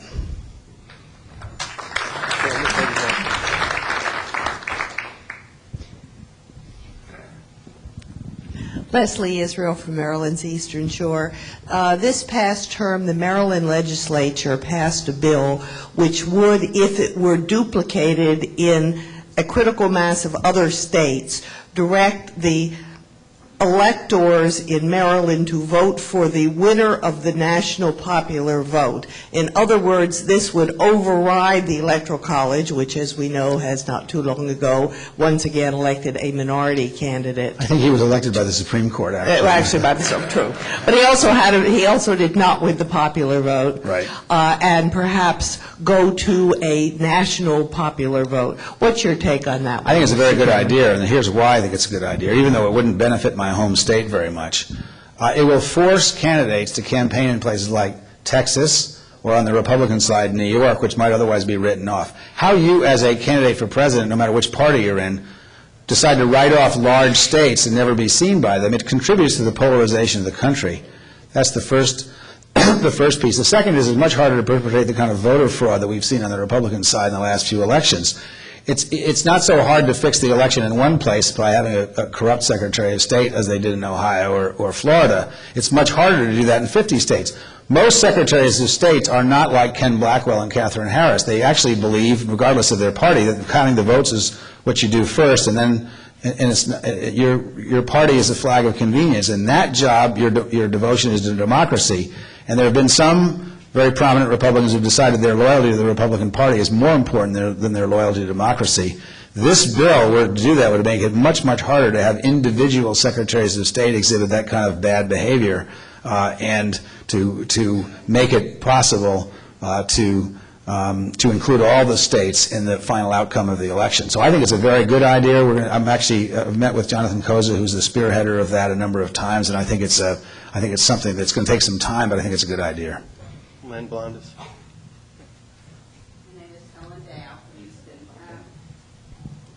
Could you address the question of the early primaries on the candidates? I'm a little worried about that and giving everyone a chance. Look, I'm not crazy about the fact that we're going to have something like 53% of the electoral votes decided on February 5th, but we did some things earlier on that are going to make a huge difference. Instead of having 2 early states, we have 4 early states. And they're regionally all over the country, the South, the West, the Midwest, and New England. So they're all over the country, and they're much more diverse than they used to be. There are substantial numbers of African Americans, Hispanics, Asian Americans, American Indians, which are some minorities that are very, very important to us, with the inclusion of of Nevada and South Carolina in the early primaries. So there'll be 4 primaries early on. Now, here's what will happen, I would predict. We have a very strong field this year, the strongest I've seen in a long, long time. And if somebody takes 3 or 4 of those early primaries, you can be pretty sure they're going to win, and they're just going to sweep right through. If they're divided, I don't think the nomination is going to be settled on February 5th. I think if there's 3 or 4 candidates that come out of those early primaries, they're going to continue. There's not anybody in this race that can raise enough money to campaign in California, New York, and Texas all at the same time, right after they've finished those first 4 primaries, which are critical to everybody's survival. So, I would prefer that we not have all those primaries on February 5th. I don't think it's going to harm the election process, and I think at the bottom line is the election process will be better than it has been for some time, because we have such diversity, both geographically and ethnically, in those 4 early states. That will set the tone for which candidates are likely to be coming to the top. Len was next. Mr. Chairman, Len Blondis from Maryland. A subject I've been very, very involved with since the early 60s was gun control. It seems to have become dispopular, unpopular. I did not hear you speak of gun control, Senator Dodd, Senator Edwards. Are we moving away from it politically because we're afraid of the issue? Why aren't we facing that problem? Well, I come from a state where there is no gun control, and we have the lowest number of murders. Usually you have the lowest or the second lowest of murders in the country every year. One year we had 5 when I was governor. I think different states need different things. When I was campaigning, I used to say that I thought every state ought to be able to do as much or as little as they wanted. But I think the idea of a federal gun control law is probably, other than clearly fixing the background checks and stuff like that, which is a national problem. But let me just say one thing about this. We can have a debate about gun control. I actually kind of welcome that we're not for the time being, for 2 reasons. The first is that I get a little bothered when you have a horrible, horrible tragedy like we had last week, and the first thing is everybody wants to make a political point out of it. And I'm glad we didn't do that. But there's a second, and I don't deny that some form of figuring out how we're going to keep guns out of the hands of people like the one that used them last week ought to be done. But I also think there's a deeper part of this. This is not just about gun control. This is some kind of cultural problem we have in this country. And there are deeper issues. This stuff doesn't happen in Europe, and it's not just because Europeans don't have ability to get guns. There are family issues here. There are violence issues here, and we have to deal with those. So, I hope we do have a big national debate about this, and I do think that clearly stuff like background checks, stuff like whether these kinds of weapons ammunition should be able to be gotten over the internet. I mean, I don't think those things, those things are clearly national issues. But rather than go back to the old battle over yes, we should and no, we shouldn't, I think we ought to take a different approach to this time. A, look at the things that make sense. People who have been mentally adjudicated are not supposed to have guns in this country, and that was clearly because this president has no interest in dealing with all the things that have already been passed. And secondly, maybe we ought to broaden this discussion a little bit and find out how folks get in this kind of trouble and then resort to this kind of behavior. And I think it's probably a larger issue than simply limiting access to weapons. Yes, sir, back here. Good afternoon, Mr. Chairman, I guess. My name is Paul Schlein. I'm from Edmonton, Alberta. At this point, I am an American. I have full medical coverage for under $100 a month, including surgery, doctor's visits, eyes, dental. As a doctor and as chairman, I'd like to know why we can't do something like that. Secondly, all the candidates talk about policy. Where do I read what the policy statement is and what the action is? Well, why we can't do something like this is because it's the sixth largest, it's 6% of our GNP. It's the largest industry in America. And of course, with that economic power comes an enormous ability to influence Congress. That's a huge problem. The second reason is why nothing has been done is because Americans never want quite as much change as they say they want. So you can't do this all at once. I think we've learned that. Harry Truman tried it, Jimmy Carter tried it, Bill Clinton tried it. Next time we do it, we're not going to try to do it all at once. Let me tell you what my personal view of there's 6 presidential candidates, all of whom I'm sure have specifics about this. I think if you go to their website, I know some of them have the specifics because I've read the specifics, and I encourage you to go to their websites to see what they think. So what I'm about to say is not the position of the Democratic Party. It's my personal view of how we ought to do this, having done some of this in my state when I was governor. I think we ought to do this in stages. I think the first stage is to use Medicaid, which is an existing program that everybody can understand, to cover everybody under 25 regardless of their income. You got to fiddle with the reimbursement rates. You can have people buy their own insurance if you want. I have no objection to that. I think having a one-tier system is not workable. But if you do that, then everybody under 25, it's a very inexpensive. You probably don't have to raise taxes to do it. We didn't have to do that. This is a group that doesn't cost much to insure. If something happens, it's usually really bad, like a motorcycle accident or a malignancy, or else it's all preventive health care for the most part. And you do help the business community because they no longer have to offer family plans ever again, and there's an incentive to hire young workers who are already covered. The second stage is to take Medicare and lower the age group and do that over a period of time. Now, Medicare has some problems with it. On the good side, it's incredibly inexpensive to administer. It costs about 4%. I know this because we actually farmed our Medicaid program out to the private sector. Turned out it cost them 3 times as much to run the program as we did. So I would do that, and I would do that over a period of years. And I think over a period of 2 presidential terms, we could have everybody covered with those 2 systems, and I think that's the most sensible thing to do.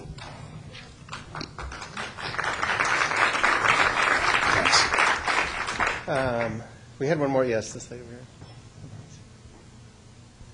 You see Susie in the back? Yeah, I didn't see Hello, I'm Cheryl Schwartz from Oakton, Virginia. You mentioned that the Democratic Party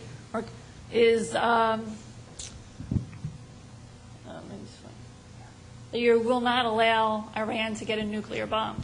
My question is, what ideas does the Democratic Party have in their pocket to use to make sure Iran does not get the nuclear bomb? Before I answer that question, let me recognize her. I haven't seen her, so she's going to have to stand up and wave. We have one of the vice chairs of the Democratic National Committee here, Susie Turnbull, and if she would stand up and there she goes. No wonder I didn't see you hiding in the back. Thank you. Now, again, what I'm about to say is not Democratic Party policy. It's the policy that I talked about 4 years ago when I was running, and I still think it makes sense today. Although I suspect that most Democrats agree with what I'm about to say. I think that we can prevent Iran from getting nuclear weapons using A, diplomacy, but B, an enormous amount of economic sanctions. There is already a significant backlash against Ahmadinejad because he is harming the business of the mullahs. The way Iran works is not really quite the way it appears in the newspapers. It turns out the mullahs have huge business interests throughout Iran, and if you squeeze their economy, you squeeze them and their personal families and their wealth, which is enormously helpful.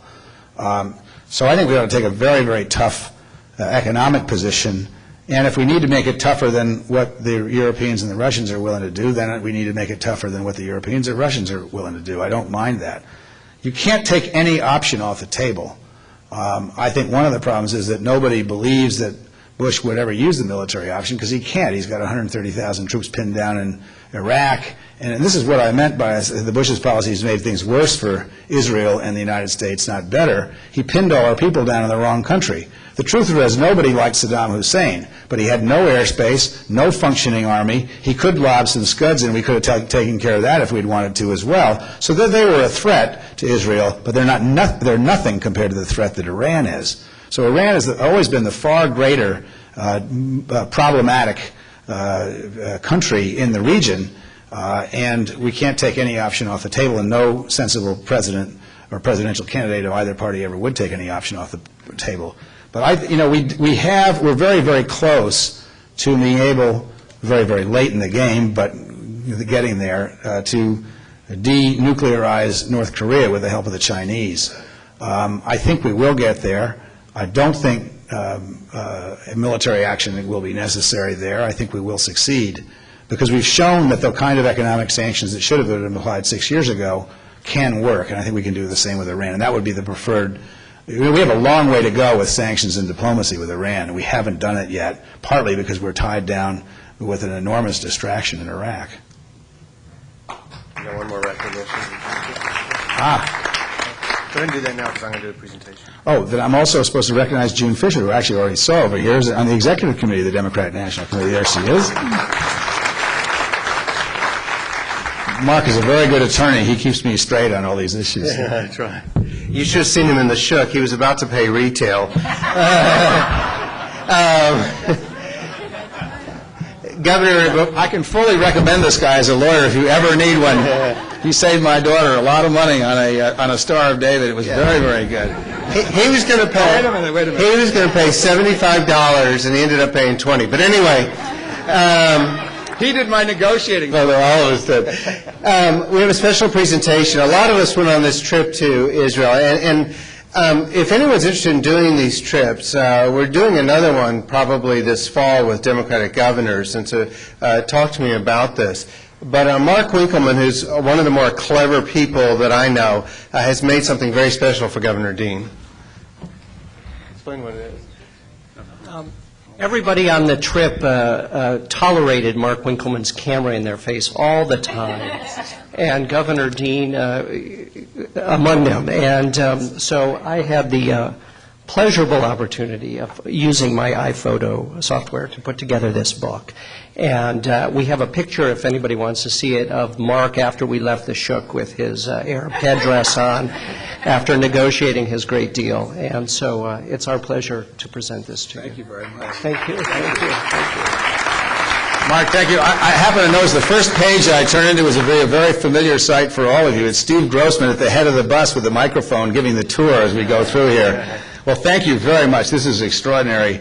It was an extraordinary trip. I understand that most of you have been to Israel far more than I have, but the trip, the most extraordinary thing was the trip to the Masada, I thought. Yeah, it was actually, there was two extraordinary parts of this trip, and then I'm going to shut up and leave.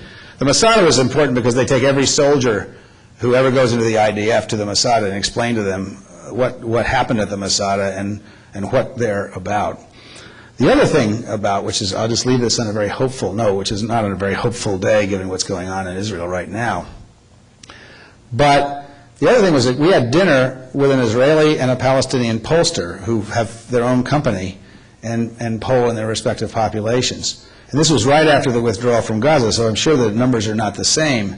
But it shows something about the desire for peace on both sides.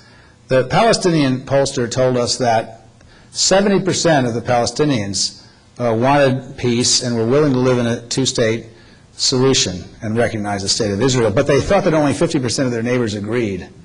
Among the Israelis, it was something like 65% wanted peace, but believed that only 45% of their neighbors agreed with them.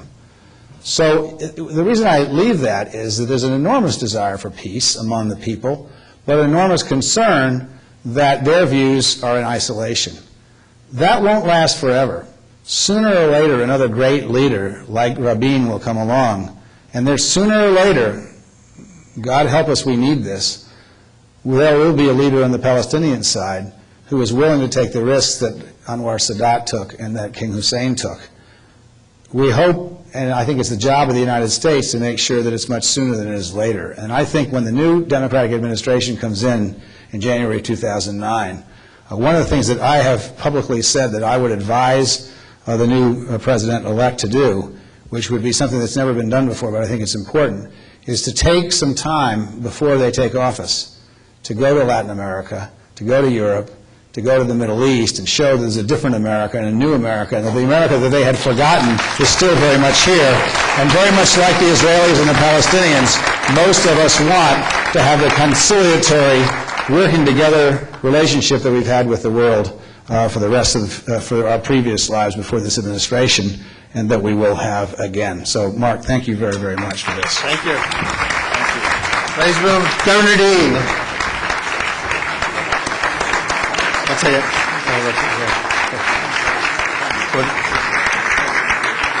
Okay. Governor, by the way, at the Democratic Convention in Denver, we have an annual luncheon, before your luncheon, where we honor our Jewish Democratic delegates and members of Congress, and we hope you'll come visit us there too. So thank you very much. Thanks. I'm going to ask everybody to take your seat for 1 second. We're going to take a break, but I want to make a few announcements. Well, I'm told we have a senator, but I don't see him yet. Okay, so I'm going to call on, I'm calling Steve Greenberg to introduce Senator Joe Biden. My name is Steve Greenberg. I live in Manhattan. I met Joe Biden when I had more hair and it was dark at a Havdalah ceremony outside of Chicago, probably 28 years ago, and Michael Adler was there with me. And there's no reason for me to have to tell anybody in this room, if there's one Democratic candidate who shares our values, it's Senator Joe Biden. He was elected to the Senate at the age of 29.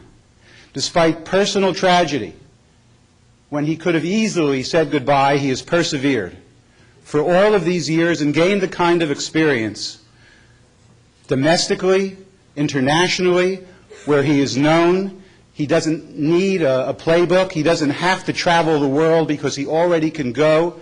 He can meet with world leaders. He can bring this country back to the normal levels of acceptance we've had before.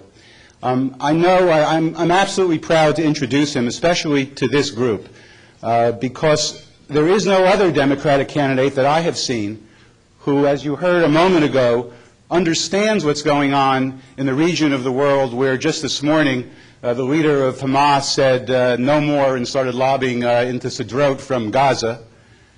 He has a plan in Iraq that makes sense. He understands the region. And the most interesting thing to me is that when I've talked to many of you here and others that I have been speaking to since I personally decided that the Joe Biden campaign is where I want to be involved, that the response I always get is, I love Joe, but. And the but, for some ridiculous reason, is people don't seem to think he can win the primary. Nobody says but about the general election.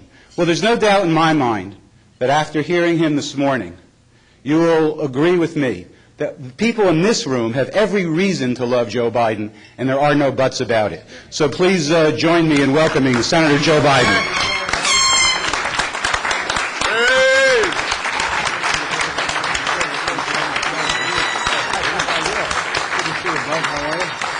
Hello, Jude Fisher.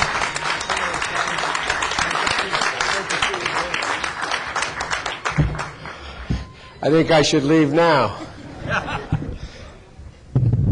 Thank you very much for that introduction. And whether you have reason or not to support me, I have reason to have great admiration for all of you in this room, because a lot of you, like my buddy Michael and many out there, have been on the right side of every issue I've cared about for the last 34 years. And so I start off by recognizing my good and loyal friend and from a family that has been taking care of me for 34 years, Michael Adler, and the real power in the family who used to work for me and run the operation for me. All the power in the Adler family is in the women, I want you to know. But I just want you to know, and is Mom here? Yeah. Bunny, where are you? Speaking of power, how are you? I love you, Bunny. I made her raise her hand, and she just punched the waiter.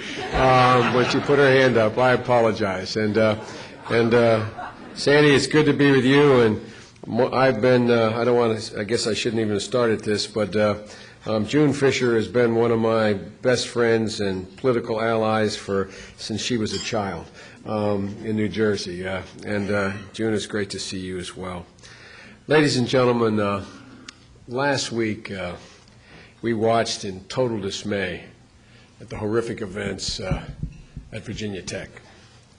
And my mom, God love her, the one thing we Irish and Jews have in common is we're big on guilt. But the other thing is we recognize heroism. We recognize truly heroic people. And my mom has an expression, and I mean this sincerely. Bunny's heard me say this for the last 3 decades.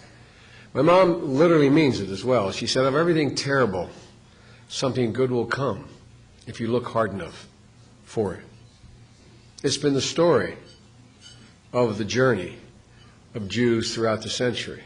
Otherwise, how could it possibly continue? Well, look what happened at Virginia Tech. A god-awful, horrific event that defies rational explanation. But what did you see? You heard about a professor who survived the Holocaust, who literally threw his body in front of a door to block the gunman while encouraging his students to jump out the windows to safety. It reminded me of a man that I admire, is the 2 men I think I most admire in the world, I get myself beyond my sons, and I mean that sincerely, are Elie Wiesel and Nelson Mandela. And it reminded me of that quote attributable to Elie Wiesel in describing the American liberators of freedom as a child. He said, quote, "They gave us back our lives, and what I felt from them then will nourish me to the end of my days." Out of bad things, we got to pick things that will nourish us in very difficult times. And what nourishes us all is the amazing strength of a selfless professor and all the students and teachers who in their darkest hour demonstrated this love and courage. But you know, just like what happened in 9/11, we're going to tend to forget the names of even the perpetrators. But you remember those heroic events. You remember that grizzled fireman in New York City coming out of the dust and human debris with that determined look in his face, with that single photograph, in my view.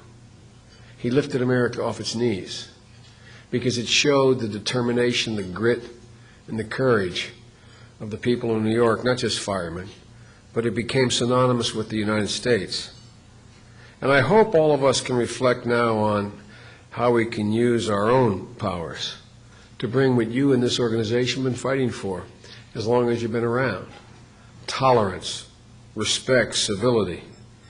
Because not only in our country, the whole world needs a very heavy dose of it right now. My son Hunter, who's with me, standing back there, say hello, Hunter, so they know you're here. My son Hunter and I were talking about the records at Bad Arolsen.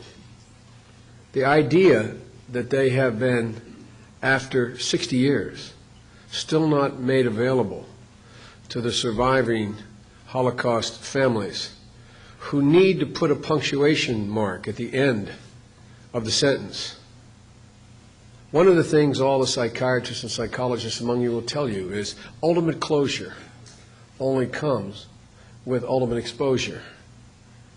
And the idea that we still, at this point, there's 50 million pages of documents that have not been made available. I introduced a resolution in the United States Senate to make them available. People deserve to know, and my hope is that that can be a catalyst to spur the rest of the world to join us in doing that. Why do I bother to talk about any of this? The reason I bother to talk about it is that I think there's a need for us in the United States to begin to use the phrase that was used by Lincoln first, begin to appeal to our better angels. We as a nation have mortgaged, under this administration, the very elements that have made us so different. I'll tell you a very quick story that my staff's going to mad because it's not in my prepared remarks, and Michael's saying, God, is he going to go longer than he should? But all kidding aside, I'll tell you a true story.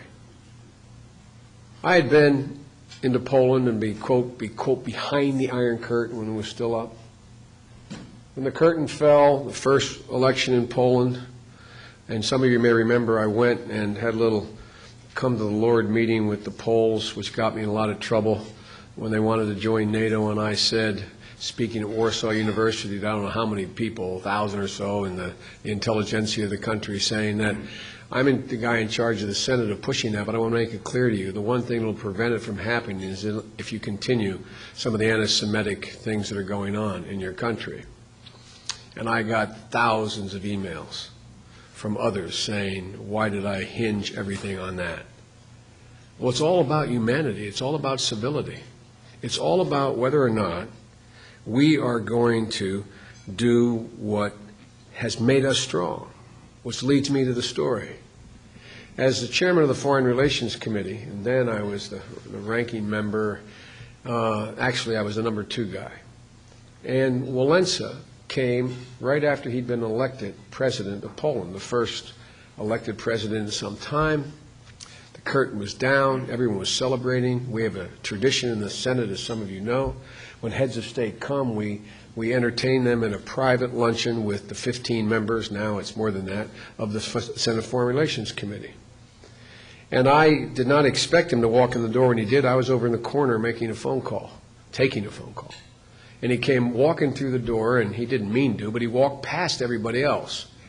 They were lined up, but it was a strange arrangement the way it was. And he walked over and he saw me, and he walked over and he put his hands on my shoulders, grabbed each shoulder, and said, thank you, thank you. And I said, no, no, no, Mr. President. I said, thank you, thanks solidarity. He said, no.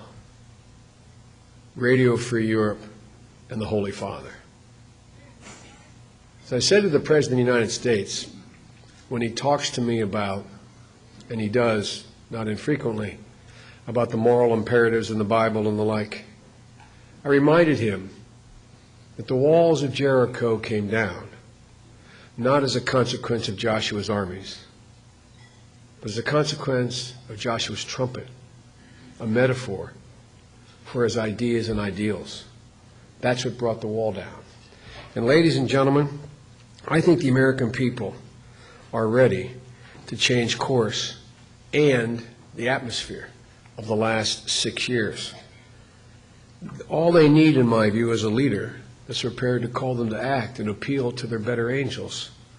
In November of 2008, one of us may be able to win the White House with garnering 51% of the vote. But none of us can govern this country with only 51% of the vote. Every single solitary problem and opportunity that is causing me to seek the White House, every one lends itself to establishing a consensus, a national consensus. 51% of the vote won't get us anywhere in dealing with the energy crisis, dealing with the healthcare crisis, dealing with the fact that middle-class people are increasingly in jeopardy. It's kind of like someone, like we're the middle class or the billiard balls on a billiard table. It's kind of like someone picked up the table 6 years ago and just tilted it ever so slightly. It's awfully hard for them to make it. And ladies and gentlemen, we have to start dealing with the domestic issues in this country in a way that reestablishes who we are, not only for our own sake, but for the sake of what we project around the world. Ladies and gentlemen, the President has not only waged war on Iraq, he has waged war on our civil liberties. No matter how bad off we are in the world, the administration continues to stay focused on just a couple things. One of those is they call court reform. I call it going back to the last century. What they're about, if you think about it, is they want to change the court. They want to change our civil liberties and our protections. Having come to the United States Senate when Richard Nixon was president, I never thought I'd hear another president of the United States defend his actions on the grounds that he is above the law. Do you all remember that? Some of you will. I was a 33-year-old United States Senator. Nixon had been out of office for a couple years. He was being interviewed by David Frost, if I'm not mistaken, the Brit. And he got asked, Mr. President, what makes your actions constitutional? He said, if a president does it, it's constitutional. Look, I paraphrase, it's close to a quote. Look at what this president has said. Look at what they have done. They've engaged in an Orwellian twist of language. They've redefined torture. They've redefined what constitutes rendition to countries that we put on the terrorist list as being appropriate. They've redefined in a jiu-jitsu use of language a rationale for the president who initially, I think well-intended, thought that in order to fight, quote, terrorism, he had a blank check, that there were no constraints on his actions. And as he's proven, even if that were true, he's demonstrated he does not have the wisdom to handle a blank check. But there is no blank check.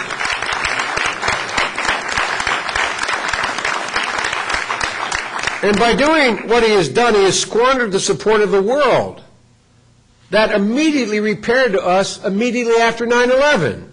He's made us less safe from terror and terrorism. That's not Joe Biden. That comes from the compilation of a report of the 12 major intelligence organizations of the United States of America. Not Joe Biden. Ladies and gentlemen, he's undermined our national values. You travel around the world. I tell you, I walk into foreign heads of state, foreign ministers, defense ministers abroad. The first thing they ask me about, literally, is Guantanamo. Why is it open? They ask me about Abu Ghraib. Why didn't we bulldoze it down to the ground? Ladies and gentlemen, this is having impact, not only at home, but abroad. Look, we've got to attend to a lot of things, folks. You know, for $26 billion a year, as your president, I can guarantee, as a first step toward universal health care, that every single solitary child in America has health insurance. Every single one. I just cite that as an illustration. That's not a health care policy. That's an illustration that all of these issues are within our control. Ladies and gentlemen, for $3 billion a year, I can attract highly qualified, young, new teachers to the profession of teaching. In Japan, in Finland, in Sweden, in Germany, they now pay their secondary education teachers and elementary teachers the same as they pay engineers. Ladies and gentlemen, you want the brightest students in the world. You need the brightest people in the world teaching them. It's simple stuff. Ladies and gentlemen, for $3 billion a year, we could double our investment in alternative renewable energy technology. 35% of our oil comes from 7 countries who have unstable leaders. Tomorrow morning, Chavez could wake up and say, that's it. And it causes a crisis in America. Literally causes a crisis in America, with 6 other countries as well. We have an axis, not of evil, an axis of oil. that's tying our foreign policy in a way that we're in knots, and we're doing nothing about it. You know, it doesn't take a lot of money to have 100% of our cars run on fixed fuel. 50% of the major gas stations have alternative fuel pumps. 25% of our fuels could be grown from our farms. We have to raise fuel economy standards. If we just did one thing, you know, those of us who run for president like to make everything so complicated. If we just took, in the United States of America, the average mile requirement for automobiles that exist in Europe, we'd end our dependence on foreign oil completely. Hear me now? Hear what I just said? You take it from 22 point something miles a gallon to 34, the axis of oil loses its influence on us, not on foreign policy, but on us. Why is no one saying it? Are we all afraid of you? We're afraid to tell you the truth? We're afraid to say what the answer is? The problem I have with my party is we're too timid. That's my problem. And then maybe those of you suggest I may be too blunt. I may be too blunt, and it may mean that I am not the nominee. But guess what? I'm not running for office to hear hail to the chief. I'm running for office to try to change the world. The next president of the United States is literally, hear me, literally going to have the opportunity to change the world. Not make it perfect, not a utopia, literally change the direction of the world. No president since Franklin Roosevelt has been put in that spot. None. None. This is the most profound moment in modern American history to be president of the United States of America. And it's a profound opportunity that we have. But you got to tell people the truth. But look, folks, at the end of the day, you all know the score. As my dad used to say, don't tell me what you value, show me your budget. I'll tell you what you value. We can't do any of what I've talked about and much more I didn't talk about domestically. We can't do any of it realistically unless we deal with this sort of big boulder sitting in the middle of the road. You know what it is? It's called Iraq. People say to me, why do I talk so much about Iraq? I talk so much about Iraq because until we end it responsibly, our hands are tied. All of our political energy, all of our economic and a significant part of our economic energy, all of our energy is focused on one thing. In order for us to regain our flexibility at home to deal with our problems as well as our credibility abroad to deal with larger problems, and there are larger problems than Iraq, we have to settle Iraq. Right now we have no credibility abroad and virtually no flexibility at home. This president took us to war without a need. The price we have paid for that war can be measured in the blood and treasure we've lost. 3,300 dead, more than 24,000 wounded, $1.4 trillion in obligations if you count up what we're going to owe to those who are coming back for their lifetimes. And by the way, my generation is not paying for it. Even my son's generation, but my granddaughter's generation is paid for it because we haven't had the courage and the mettle to step up the ball and pay for what we say we think is important. Ladies and gentlemen, but most improbably, not only did he send us with too few troops and too little protection for those we sent and too little care for those who have come home, the most startling thing that's happened is he sent us without a plan, any plan at all. And ladies and gentlemen, everybody talks about the war and ending the war. Everybody has tactical rationales for what they're going to do about the war. But they all tend toward the same solution from totally different ways. The premise that many of my Democratic friends are operating on, as well as my Republican friends, is that there's a possibility of having a strong central government in Iraq that's democratic.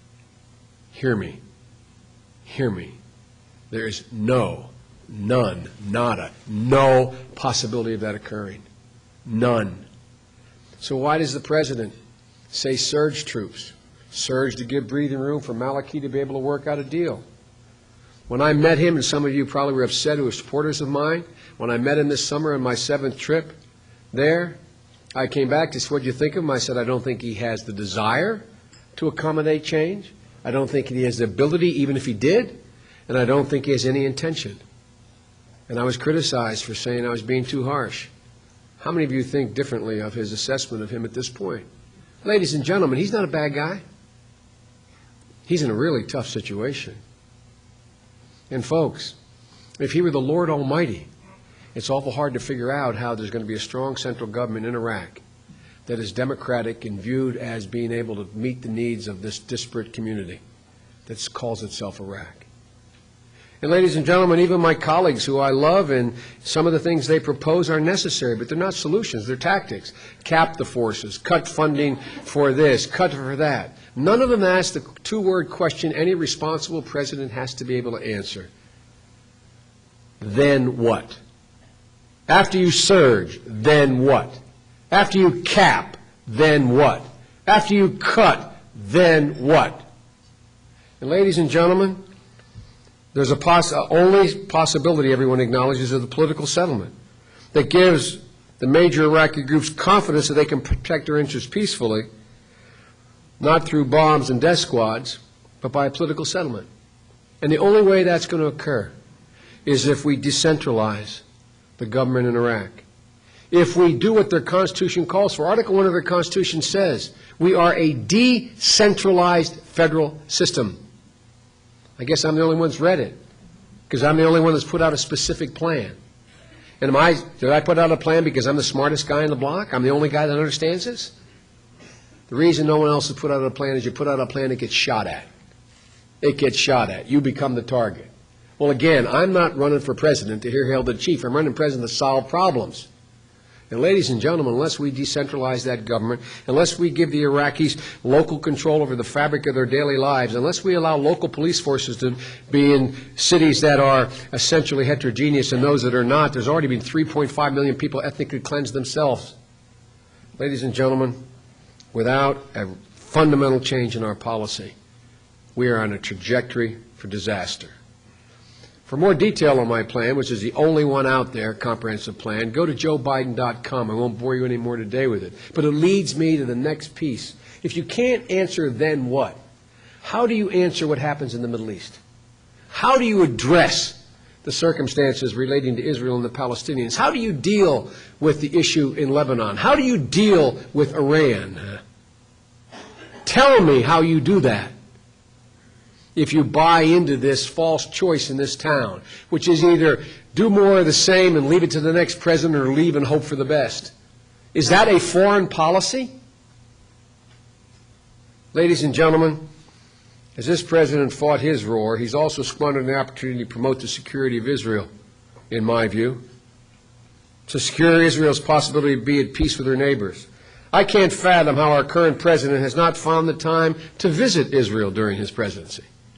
I find that fascinating. I don't doubt his desire, but you know, you need to be informed. You need to be informed.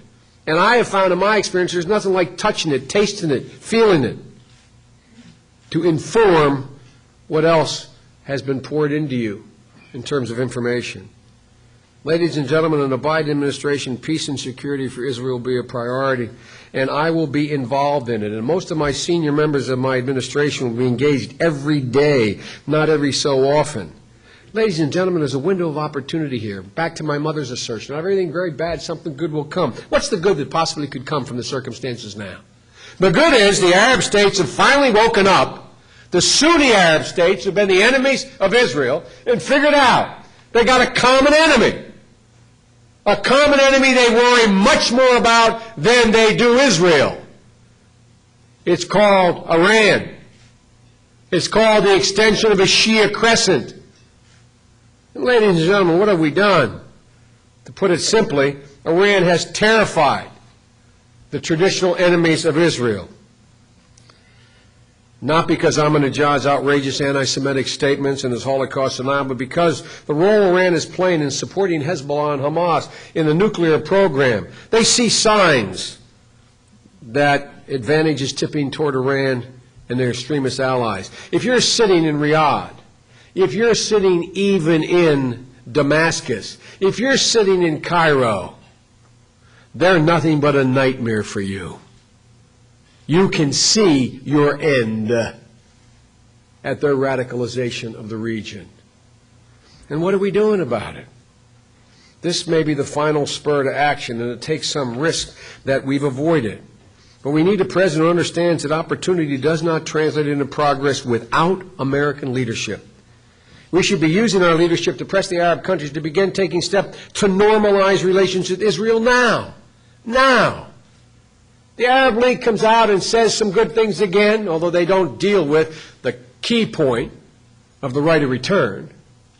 But they come out and say some positive things. What do we say? The Biden president will say, great, good idea. Show up in Jerusalem to talk about it. Normalize. Give me something other than rhetoric to demonstrate that you are prepared for a process that has to take place, because guess what? Your lives are at stake. Leadership means not subcontracting to Saudi Arabia the power to broker a deal with the Palestinians and the National Unity Government. I asked Condoleezza Rice before my committee in January, how do you feel about Fatah and Hamas being called to Mecca to work out a deal? She said, that's okay. Seriously, think about it, folks. Did you hear anybody but me say, this is a very bad idea? Why is it a bad idea? What possible good could come from us subcontracting out our foreign policy? And now the administration goes, oh my Lord, Hamas has been legitimized. Pity me. What a surprise. What the heck did you think was going to happen coming out of a Saudi brokered deal in Mecca? Ladies and gentlemen, the so-called Mecca agreement gives Hamas what it most craves, legitimacy in the eye of the Arab world, and serves as a bridge to the wider international legitimacy. And it gave up nothing. It gave up nothing in return for that legitimacy. Right now, Hamas is engaged in a dangerous buildup of weapons in the Gaza Strip. Israel is entirely justified in saying it will not tolerate Hamas replicating in the Gaza what Hezbollah has in southern Lebanon. But ladies and gentlemen, leadership means understanding what it takes to bring peace. As I said, understanding requires some knowledge. I've worked with 7 American presidents and 9 Israeli prime ministers, starting with Golda Meir. I have never witnessed a president do what this one has done. He has literally discouraged Israel from talking peace with one of its Arab neighbors. Am I suggesting that Syria is sincere? No. I don't know. I do know one thing, that peace with Syria would have a significant benefit. It could pressure Hamas leadership in Damascus, strain the Iran-Syria marriage of convenience.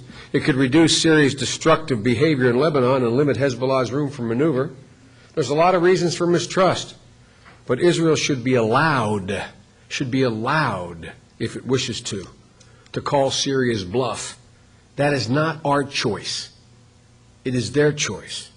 Ladies and gentlemen, our next president is going to have to be somebody who instinctively understands the very dangers that confront Israel and how, as this trite phrase in Washington goes, how to connect the dots in the region.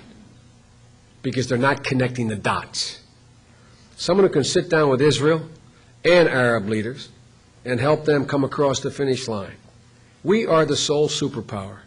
We are Israel's only totally reliable friend. But nothing is going to happen without us working in conjunction with the Israeli leadership to bring about a change in the circumstance there, without us sticking our neck out. Ladies and gentlemen, the bottom line is we need a sound foreign policy that ends this war and takes immediate action in places we should be in, like stopping the war in Darfur. I hear everybody talking about it. Some of you in this room were angry with me back in '92 when I went to the Balkans and I got myself in a very direct confrontation with the leader of Serbia, with Mr. Milosevic, and he asked me what I thought of him, and I said, I think you're a damn war criminal, and I'm going to do everything in my power to see if you're tried as one. I got lectures on how there's no way to speak to a president of a country, but he was a war criminal. And then I spent a lot of time, 2 years, trying to convince Clinton to use force in in Bosnia. Some of you weren't particularly happy with that.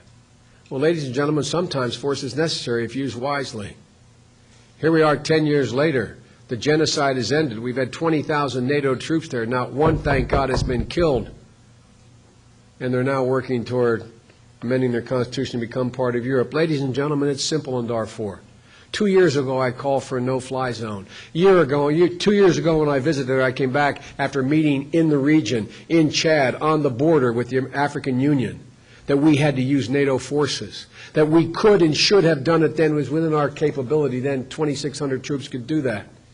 And I hear my Democratic and Republican friends holding up their arms and showing you their bracelet on Darfur and talking about what be done. In the meantime, they're going to bleed to death. In the meantime, it's a little bit like having someone in the operating table and his jugular vein is cut. But you say, you know, they've got a real bad tumor in their liver. We better figure out how to deal with that.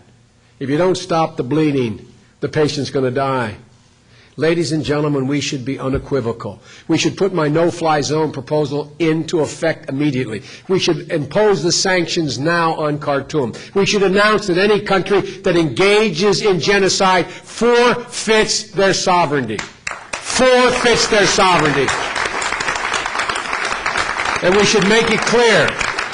We should make it clear to Khartoum that if they do not accept the UN force, all three phases of it, if they do not accept force, we will forcibly move. And if our neighbors will not move with us, we should move alone to stop this genocide now.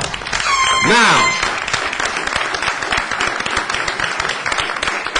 And I'll say to you all, I see absolutely no contradiction, none whatsoever, in my strong opposition to what's going on in Iraq and the need to use force in Darfur. There's a difference between being straightforward and being straightforwardly smart. Ladies and gentlemen, the United States, there's a job description out there, and the first line of it is they're looking for their next president, someone to restore America's place in the world.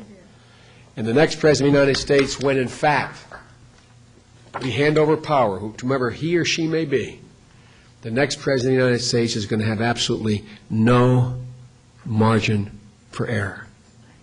None. None. So they better know what they're about, and they better be smarter than their advisors. Thank you all for listening. Shall we take about 10 minutes out?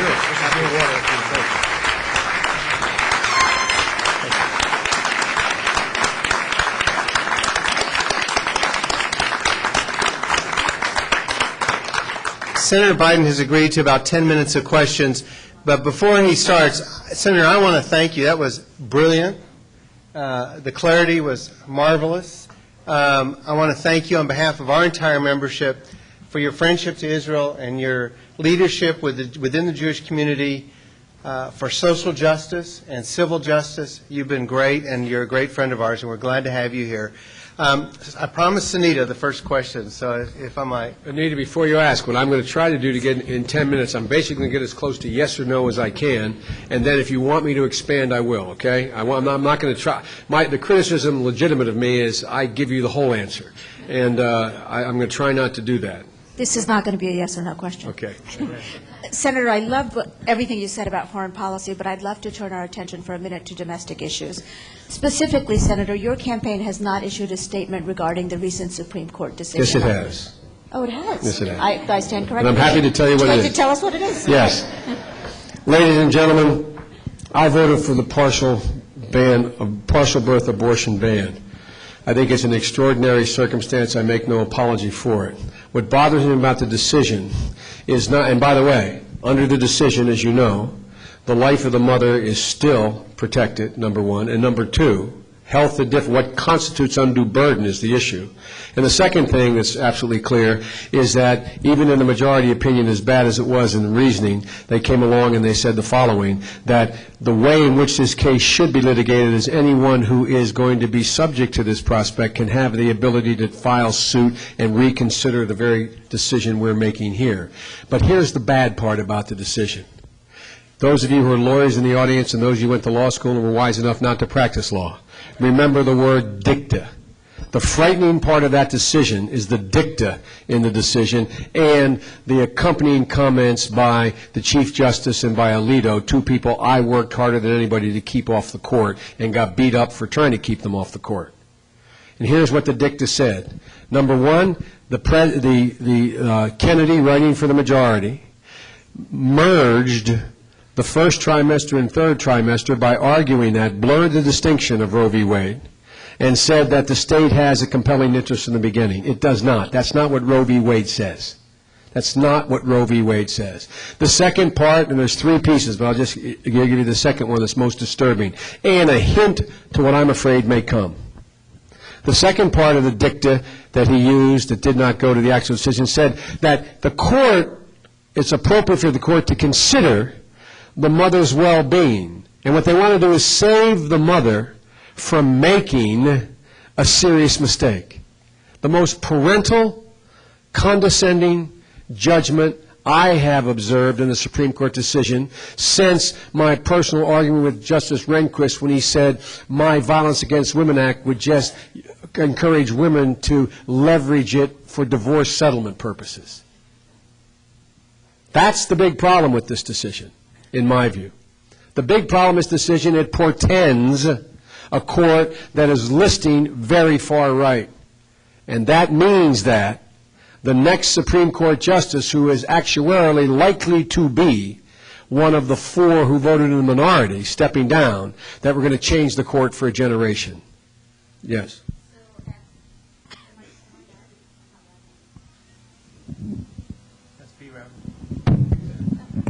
Thank you.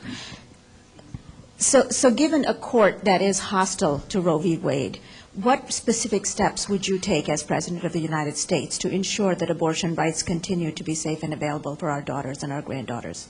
Put people on the court who support Roe v. Wade.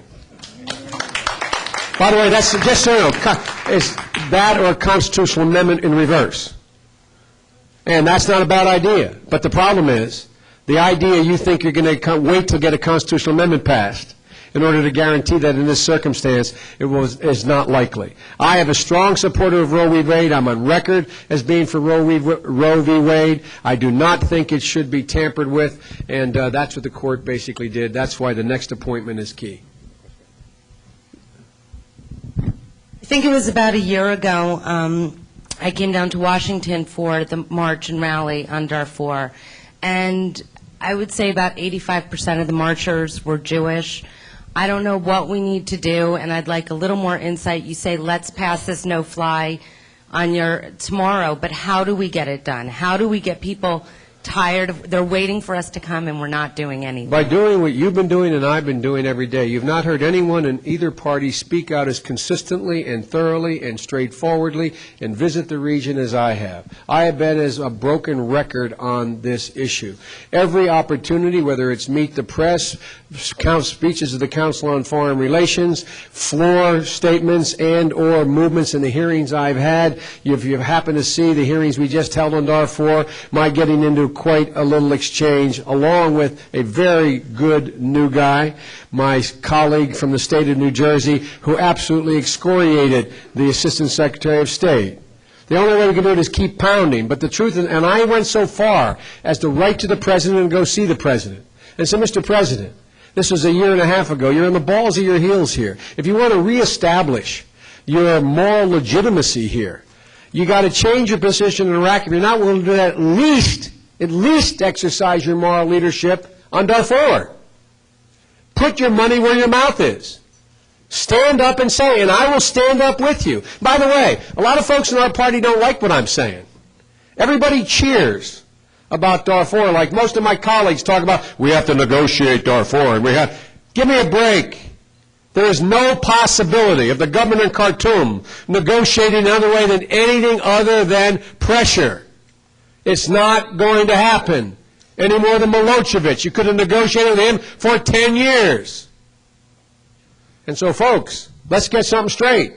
As your president, bottom line, if the rest of the world won't go with me, I'm sending American troops alone to end it. So you've got to ask yourself, do you really support that? Everybody wants it to end in Darfur. What are you willing to do to end it? I don't think we have to go that far. I think we can rally the rest of the world to keep the UN resolution and insist it be employed. But folks, I've been to those camps. I've watched. I've talked to those women. I walked in a camp in Darfur where they had 30-some thousand people right in the border, the northernmost one. And as I walked in, I said to the UNHRC people, the United Nations folks, I said, I want to speak only to the women. And the men revolted, said, I said, I'm not going to speak to them unless I can only speak to the women. Because I know from my experience in dealing with violence against women that women will only talk about what's really happening when they're all women. And the horror stories I heard from those magnificently poised women and children. I came back again and wrote a report about it. And by the way, I would point out to you what I pointed out recently in the civil rights issue. When I stood in civil rights marches when I was a kid in Delaware, and I were in black churches and we were singing We Shall Overcome, it was as likely I was holding the hand of a white Jew as it was I was holding the hand of a black American. The thing I love about the Jewish community, and I mean this sincerely, you step up when there's a moral imperative. You step up. There's probably more people in the Jewish community against this war in Iraq than there are in any other single community, yet you're willing to step up. You just got to keep pushing, pushing, pushing until this president either changes or is out of office. Can you ask me a yes, no? We've got to go. Well, he has pretty broad shoulders. I better answer his question. A yes, no question. No, go ahead. I'll answer it yes, no matter what it is. It's not a yes, no question, but it's about Darfur. I'm going to ask the question you asked before. You use force to topple the regime or to put pressure on them, or then what? Then what? What you do then what is you negotiate then what. But the force you can use in Darfur is you can take out with a no-fly zone. You can guarantee that you cannot have the weapons supplied by air, which is being done now from Khartoum. You can take out the Janjaweed, who's using helicopters and fixed-wing aircraft to decimate these villages. And you can take out, with a no-fly zone, you can take out those people in essentially armored types of Humvees. They're not. There's these Jeeps with 9mm machine guns on going in and devastate. You can take them out. You can take them out. Will that solve the problem in Darfur? No. But guess what? At the end of the negotiation, when it begins, it will encourage negotiation, and at the end of the negotiation, there will be 500,000 more people alive than there was while you, and if I make my metaphor again and get out of your hair, it's a little bit like on the bleeding on the table. I still got to get rid of the tumor on the patient's kidney, but I've got to make sure I got a tourniquet on the wound and not bleeding to death. Because there is a political solution, and the political solution rests on getting the rest of the world to join us in what they'd have to do once we go. I'll conclude by saying to you, look, I remember when I encouraged President Clinton to bomb in Kosovo, and he said to me, and I'm paraphrasing, it's almost a quote, he said to me, well, what will the French do? And I said, the French will follow you. He said, how do you know that? I said, French public opinion is with you, the leadership isn't. You go, they will not be able to stay behind. If we move on Darfur, the rest of the world will not be able to stay behind. Ladies and gentlemen, big nations have moral obligations. And when they're within our capacity to solve them, we will be judged harshly for not acting. I thank you all very much.